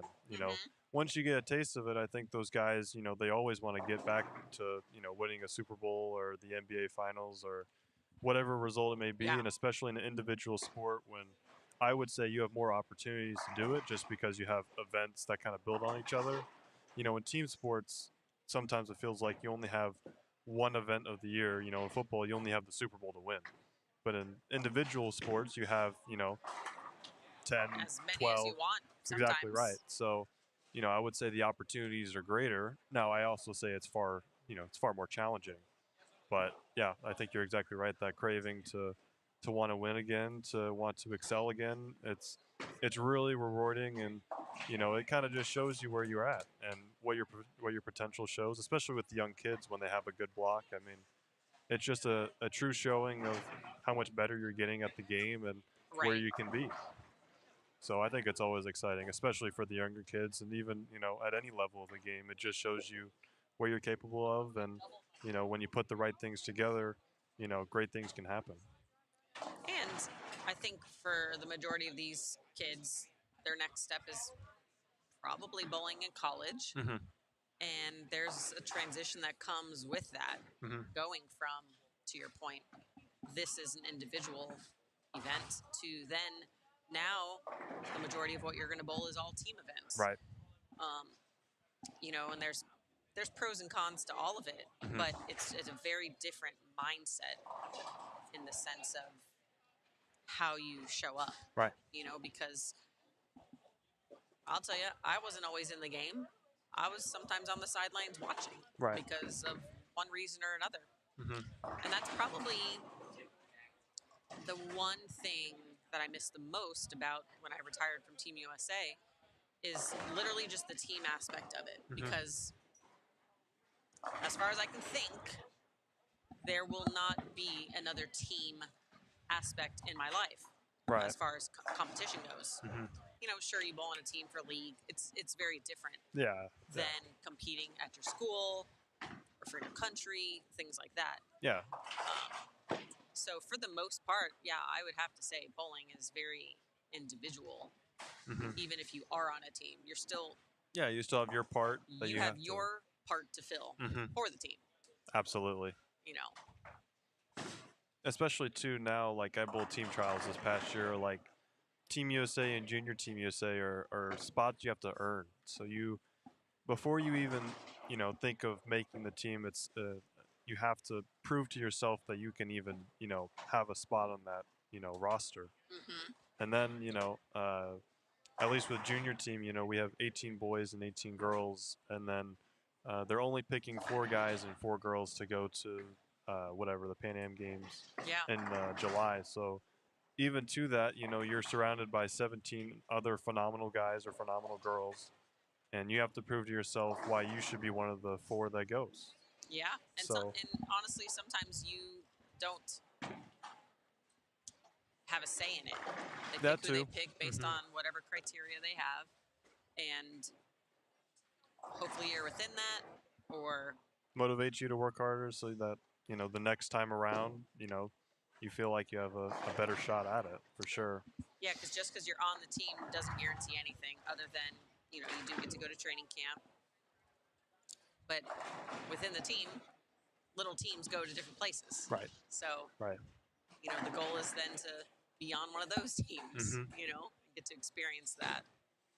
So there's always something to work for, and I think you're exactly right, though. I mean, I'm going to Wichita State this fall, which will be my first, I guess, team, well, year-long team. Like, in Austin, we didn't really have high school bowling, so I did it Okay. for the first couple of years as a co-op, but my high school never had a college bowling team. Gotcha. So it wasn't college bowl or high school bowling. Sorry. Right.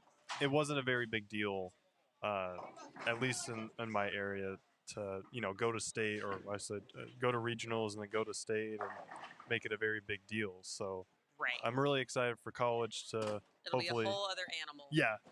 to emphasize that a lot more, that it's actually exciting to want to play as a team and to experience what that's really like with a bunch of guys that hopefully you enjoy. So Yeah, and then you share the same goal right. of obviously winning. Mhm. And with that comes just a lot of hard work and teamwork. And I Mhm. think that's a challenge for people to transition to that. Mhm.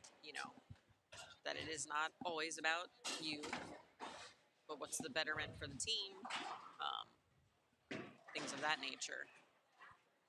And to have people push you to be better. I think sometimes too, obviously when we play an individual sport, we have to push ourselves to, no one's going to tell you that you should win that event. You have to motivate yourself to be like, yeah, I do want to, play in this event so I can do the best that I can. Or, you have to really emphasize that you want to do something. And when you have a bunch of guys that, as you said, share that same goal and want to win what you want to win, it makes it easier to, hey, you don't get to skip practice today because you don't feel like it. There's other people that hold you accountable. Right. When it's just you against the world, if you don't show up to practice, nobody's paying attention because no one else is there. So, yeah. I mean, I think there's something to be said about when there's other people involved that, keep you going. Right. We got Gary sitting next to us here. I don't know if he wants to slide into your spot or if you're leaving or...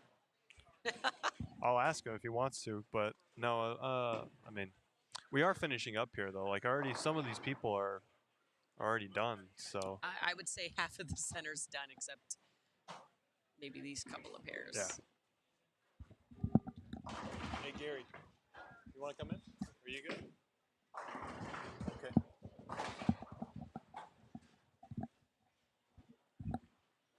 It's like, no, I'm good just sitting here watching from... I'm hanging out, so it's no big deal for me. We're hanging out, watching good youth bowling. Yeah, no, these girls are really good. I mean, the thing, too, is... Well, actually, we should probably update our scores now. I was going to say, what's our score like? So I have my totals. Well, I guess this isn't 100% updated, but I'll at least go kind of what it looks like. So I believe this girl. Yeah, so Alexa. Oh, maybe not. I thought she was on our pair, on one of our line string pairs. Let's see. Doesn't look like it. Lots of A names. That's what I was thinking probably. Here, I'll go to the medium just to see. Interesting, a lot of A names. There's 9 of them. Wow. Half of them are A names.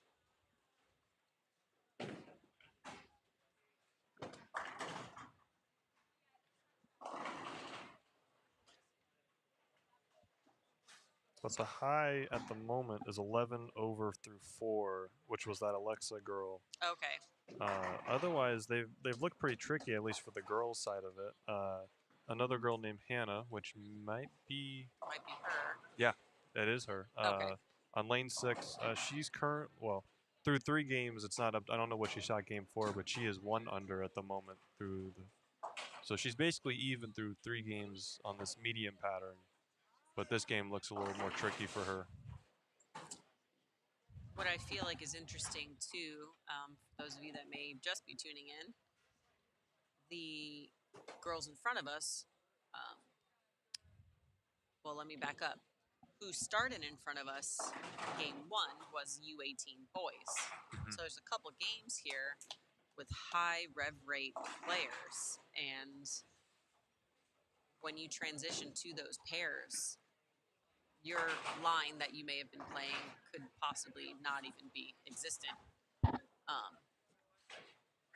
Yeah, U18 girls, well, I should say any age group of girls trying to follow guys can always be a little bit more tricky. I mean, it's so hard to work around guys that want to open up the lane a little bit with a lot of rev rate, and you wish hopefully not too much surface to where it makes it really tricky to kind of move into different spots. And the idea is you want to hopefully be able to work around players to benefit your situation. If someone is playing really far to the right, maybe they make a little bit of a hook spot so you can kind of play off of that. But, with the guys starting first and they're getting a little bit deeper on the lane and they're really opening it up, it can be kind of a traffic jam just where you're trying to move in the front part of the lane. And especially what we've been seeing today, it's like if anybody gets a little too quick with their ball speed or they just try and force the ball down the lane, it kind of just sits there and it really glides. It never really sees it. Exactly right. It just flies through the break point. So for the girls, it's obviously a little bit more about managing what the ball does in the front part of the lane just because of, as you said, just traffic from previous games with the guys. Especially in this late of the block, too. Obviously you've had a lot of transition throughout the day and just have to manage it through this last game. Yeah. And trust what your eye is seeing. I think that's key as well. Because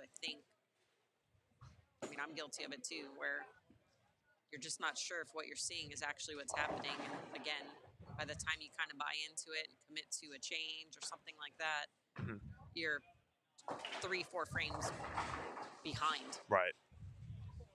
Does it have the boys updated? Oh, I can look at that too. I was gonna say so. Looks like they're done.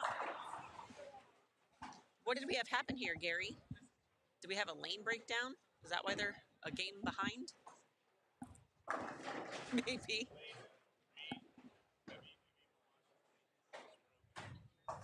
No, I mean, like, they were like 5 frames behind coming down here. So I'm guessing something happened down there.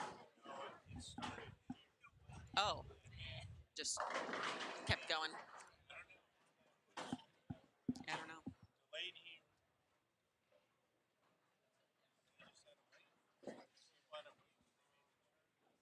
Yeah, I don't know. I think so. It would definitely add up after a couple of games if it keeps resetting or not resetting. So for the U18 boys on the medium pattern, Ernesto, he's a two-handed righty, I think. Yeah. 86 over. Over And then somewhere. Tyler Galbraith, he's a kid from San Antonio that I know, went 75 over. And then Keegan Alexander got third at 48 over. So I This think is after 5? I think so. I think so. Yeah. So I think those are going to be the 3 medalists on the they've been medium done pattern. And then a little bit. going into Sunday, Keegan is the tournament leader at 58 over, and Ernesto is second at 24 over, and then Brandon Ruther is third at 4 over. So there's 3 guys plus for the event, and there's And it's 67. crazy how much that can and does actually change throughout the course of 5 more games tomorrow. But there are a lot of good players that are really struggling. I mean, you kind of want to keep yourself within, I would want to say 50 to 100 pins, just so that you keep yourself, giving yourself an opportunity. Once you kind of stretch it to 150 to 200 pins out in a 5-game stretch, it's just a big hole to get out of. You're asking for a lot of things to happen. Exactly right. Good for you, bad for them. So, which doesn't usually happen that often. All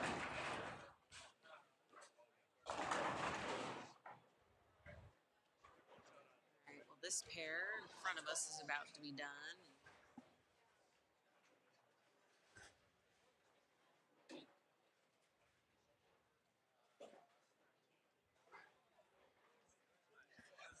So Morgan on lane 3 through 3 games was 73 under on this medium pattern.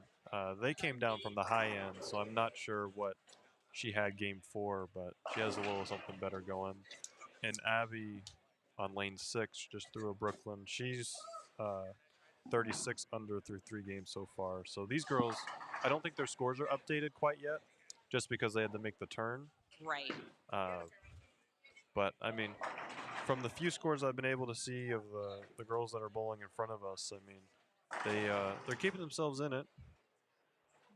I'll look at the totals, but I don't think everyone's updated. So, like at the moment, 86 under is the leader, but I'm not 100% sure that's completely accurate. Right.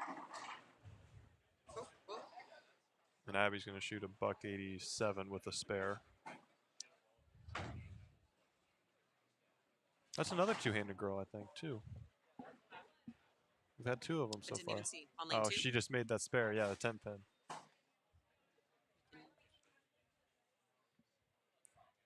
Wonder if we can turn the cameras, but I'm gonna keep them put so we don't break anything.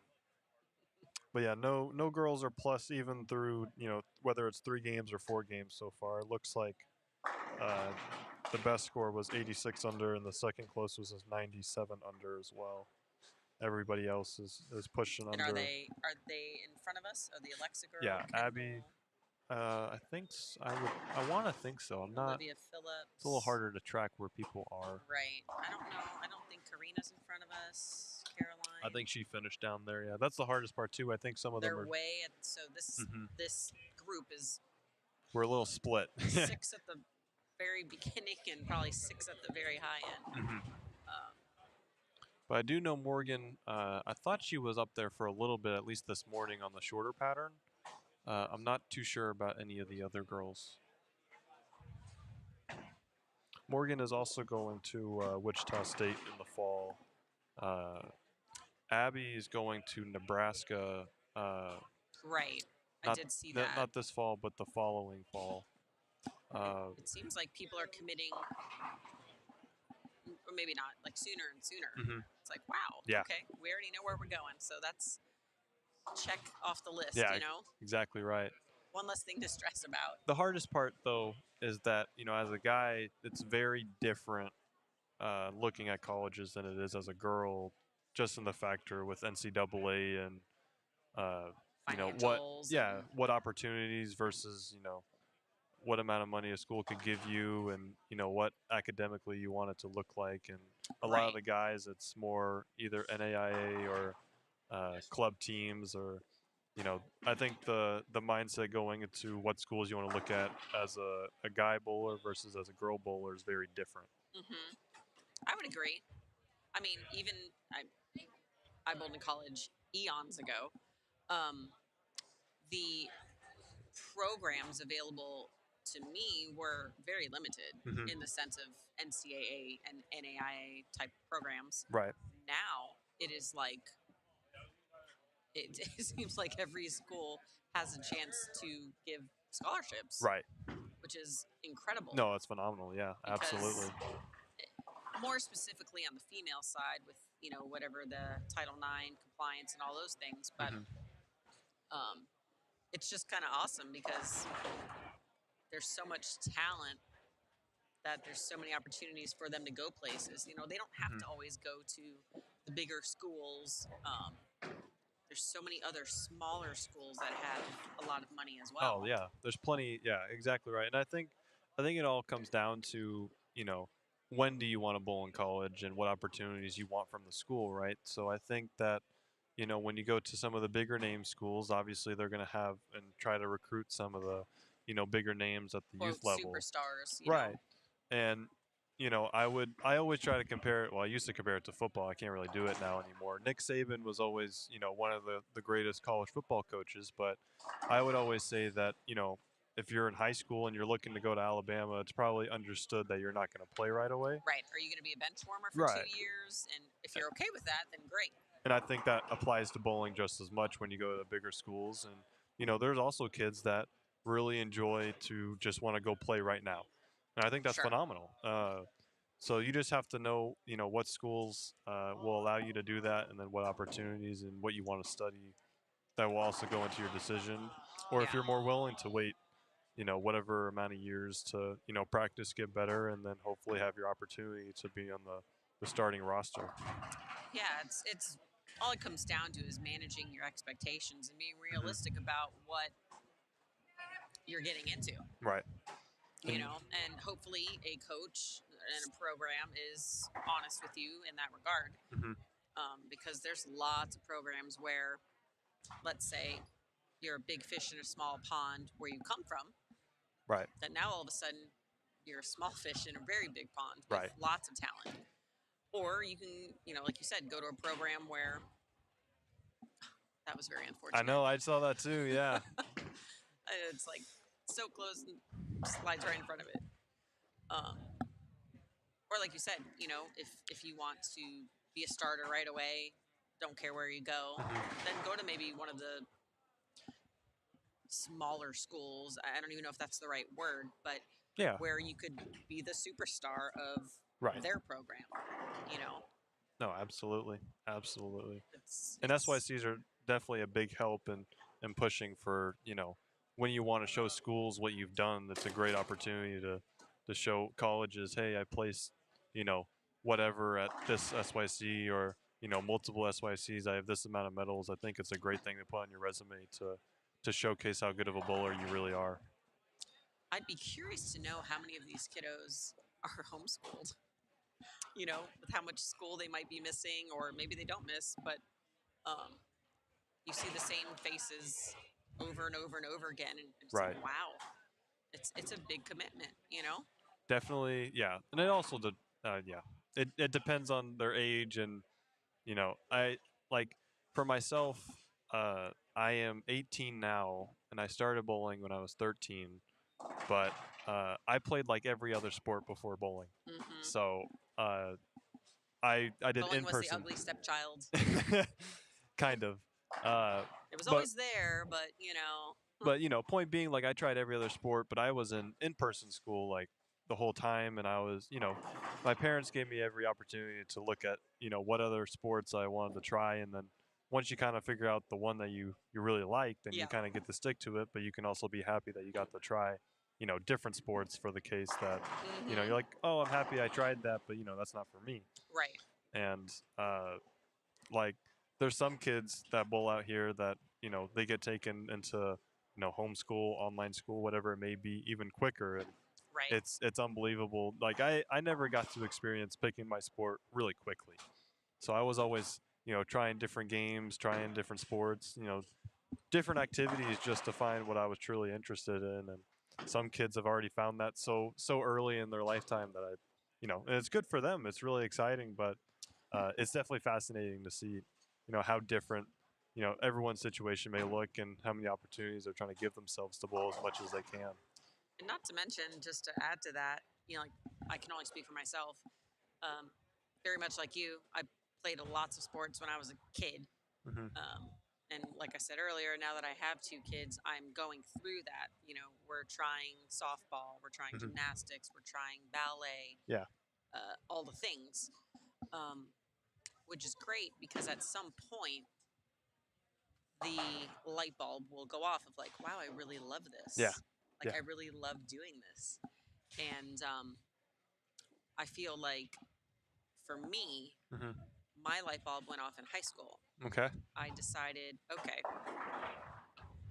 I can't spread myself so thin to where I'm just okay Yeah. at all of them. Hmm. Because that's kind of where I was at. I wasn't great at any of them, Hmm. if I'm being honest with you. And, I thought about it. I said, well, which of these can I do the longest? Right. And it's clearly bowling is, Yeah. is, is what I chose. But, and it's one of those things where obviously at that point I committed to it. Hmm. And it was the only thing I did. These opportunities weren't afforded to me, but I was practicing all the time. I bowled tournaments whenever I could. I grew up in South Florida, so I was traveling all up and down the state with my brother, and we were bowling everything that we could, and Hmm. it was fun, and I fell in love with it when I was about 15. So I'm right where Yeah. they are. And to your point, I think the sooner you find that niche, I don't want to say you get better quicker, but you just eliminate all the other distractions. Yeah. Because then you can say, okay, well, now my time is going to be here. Instead of, well, now I got to go to practice on Wednesdays for this, Thursdays for that, my match is on Saturday. Right. Yeah, just fill in every slot in your life with different Yeah. aspects, and then once you finally figure out the one that you truly like, it's much easier just to focus and dedicate all your time towards that. Way easier.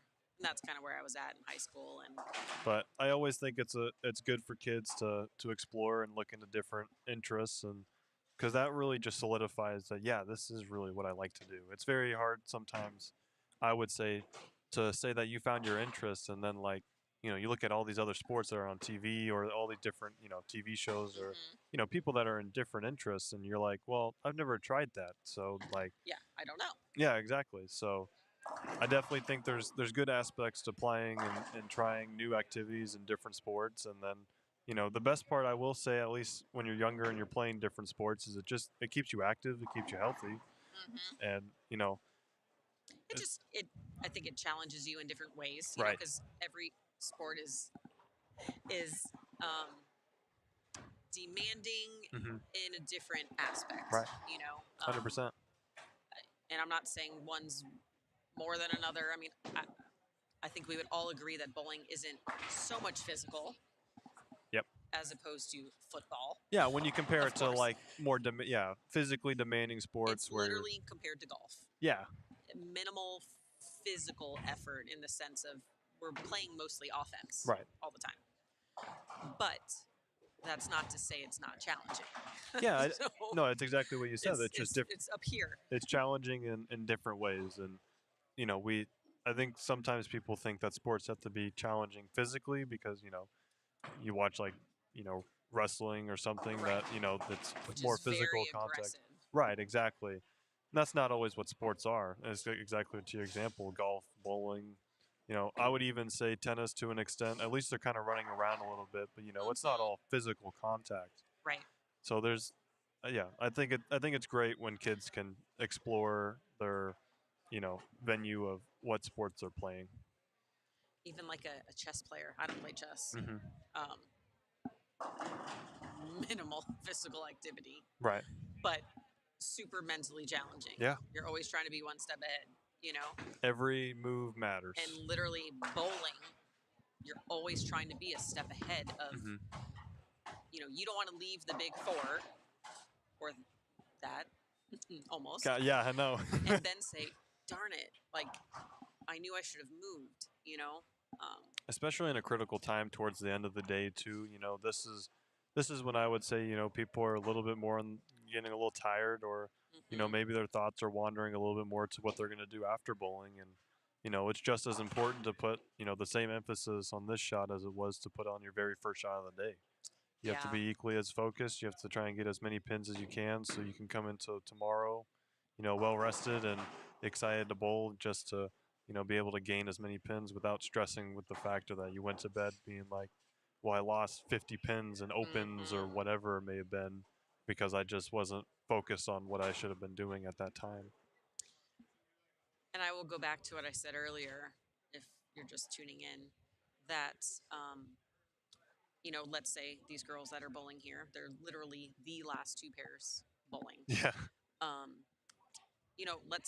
We don't know the scores for sure, but let's say none of them can medal, right? None of them have any chance to medal. Maybe they're in contention for the overall, but what I said earlier was that they're probably tired. They probably want to go home, eat dinner, etc. But the goal needs to change for this game. Right. To stay checked in, because you can watch and say, okay, plenty of them are checked out. But, let me bowl a clean game. Let me just try a different ball today.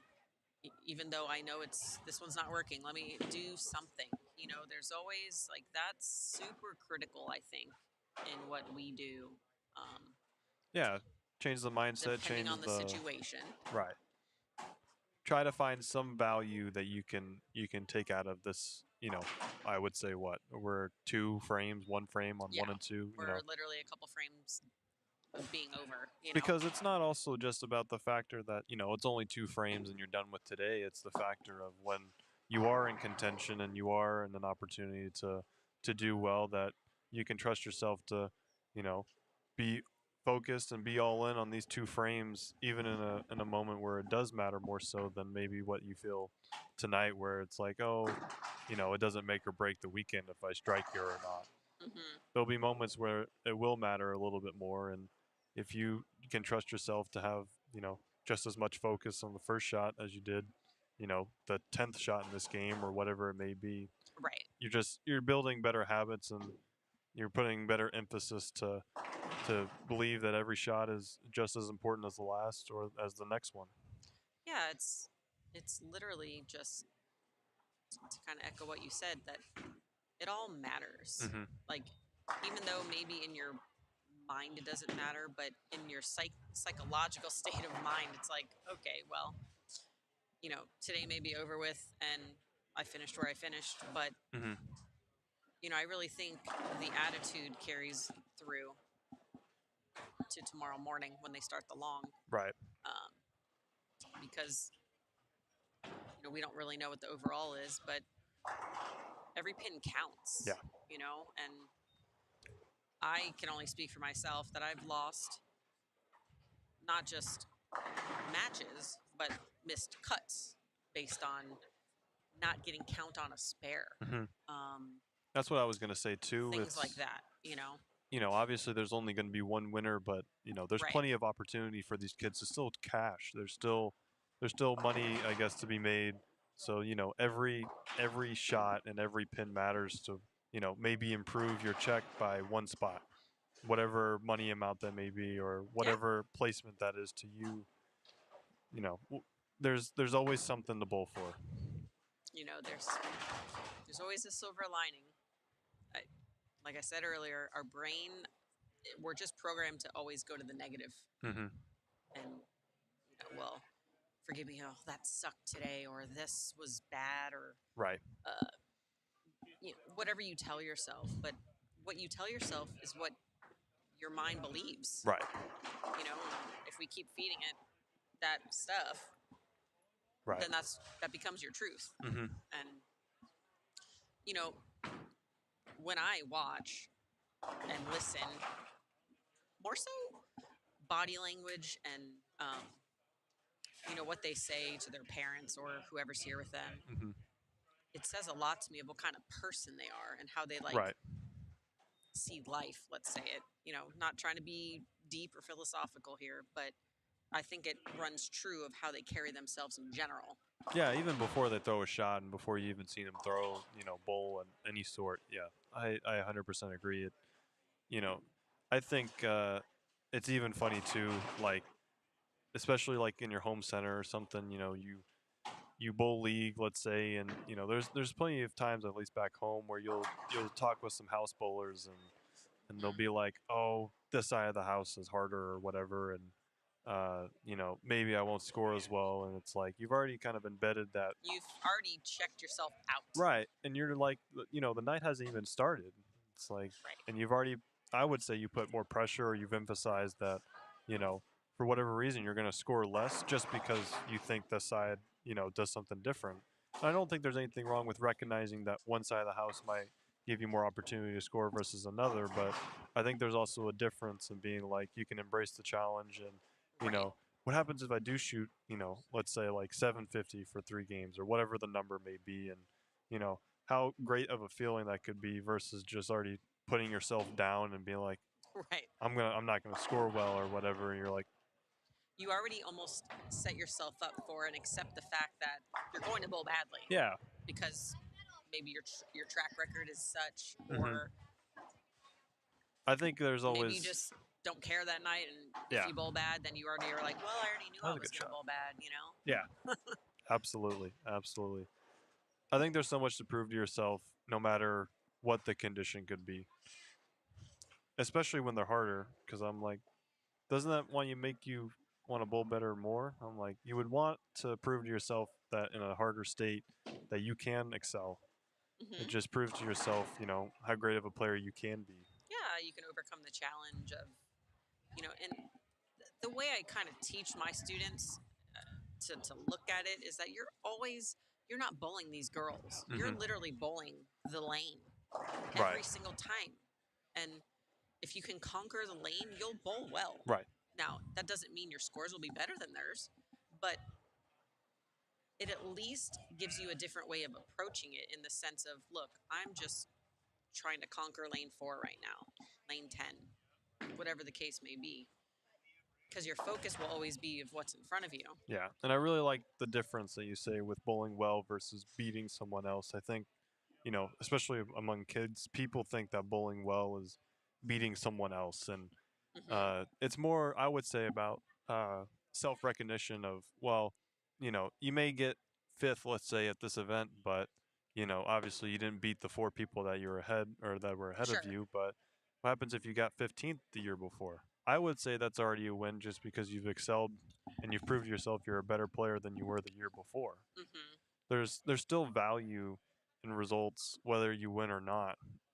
And the thing too, even Yeah. if you don't progress, it can just be another motivator to show yourself that maybe I just need to get my focus a little more dialed in. I have to Yeah. work on something else, or there's always something to take away.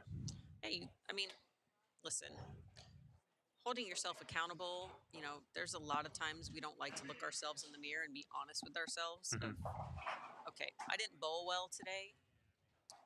but answering the question of why. Right. Because, listen, it's not always the lane. Mm-hmm. Okay. More times than not, it's not the lane. Sure, you may not like the pattern,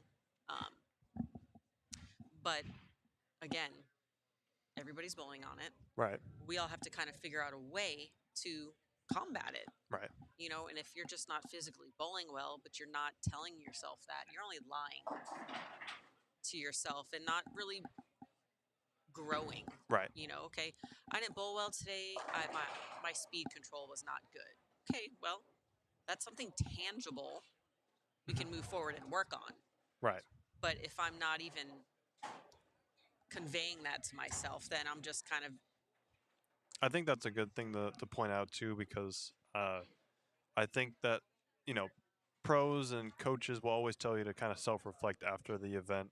And I think it's actually even better just to do it more so right after maybe a block or so, just because if you can take away your two, you know, whatever, your three positives, one negative, whatever, however you want to do it, you put less emphasis to keep focusing on that as the event kind of goes on. You kind of can just write it down or whatever, and then by the end of the event, and instead of trying to have to think of, you know, 10 things or whatever amount that you like to look back on, you can kind of look at your notes and be like, oh, I really like these kind of attributes in this block and this block and this block, but there's also things you can be like, well, on this pattern, I tended to struggle in this kind of criteria, and then there's, you know, what maybe was my strength and weakness? Yeah, exactly. So to speak, you know?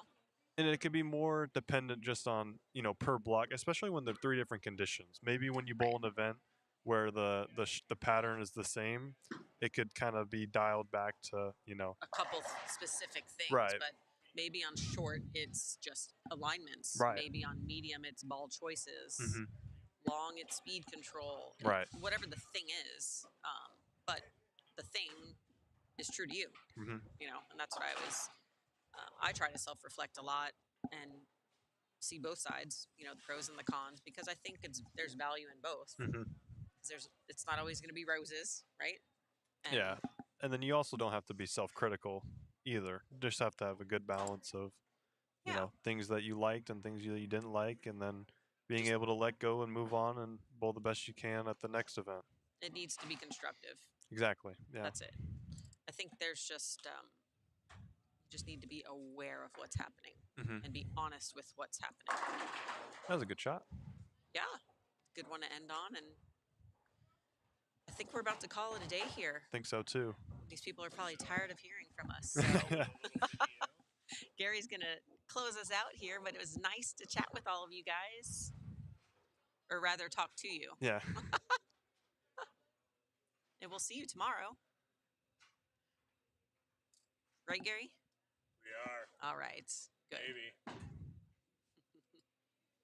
This has been a live stream presentation of the 2024 SYC Texas. The 2024 SYC Texas would not be possible without the generous donations from our sponsors: Storm Bowling, Platinum Ford, Cool Wick, PBA Junior, KEGEL, Turbo 2-in-1 Grips, 3G Shoes, Ray's Eyewear, Ballard's Bowling Academy, Master Industries, Quality Respite and Home Care, and by T&D Transportation. Special thanks to the official scoring system of the Storm Youth Championships, Bowlmetrics. The preceding was produced exclusively by Storm Bowling. For more information on upcoming events and more, please visit stormbowling.com. Once again, thanks for watching.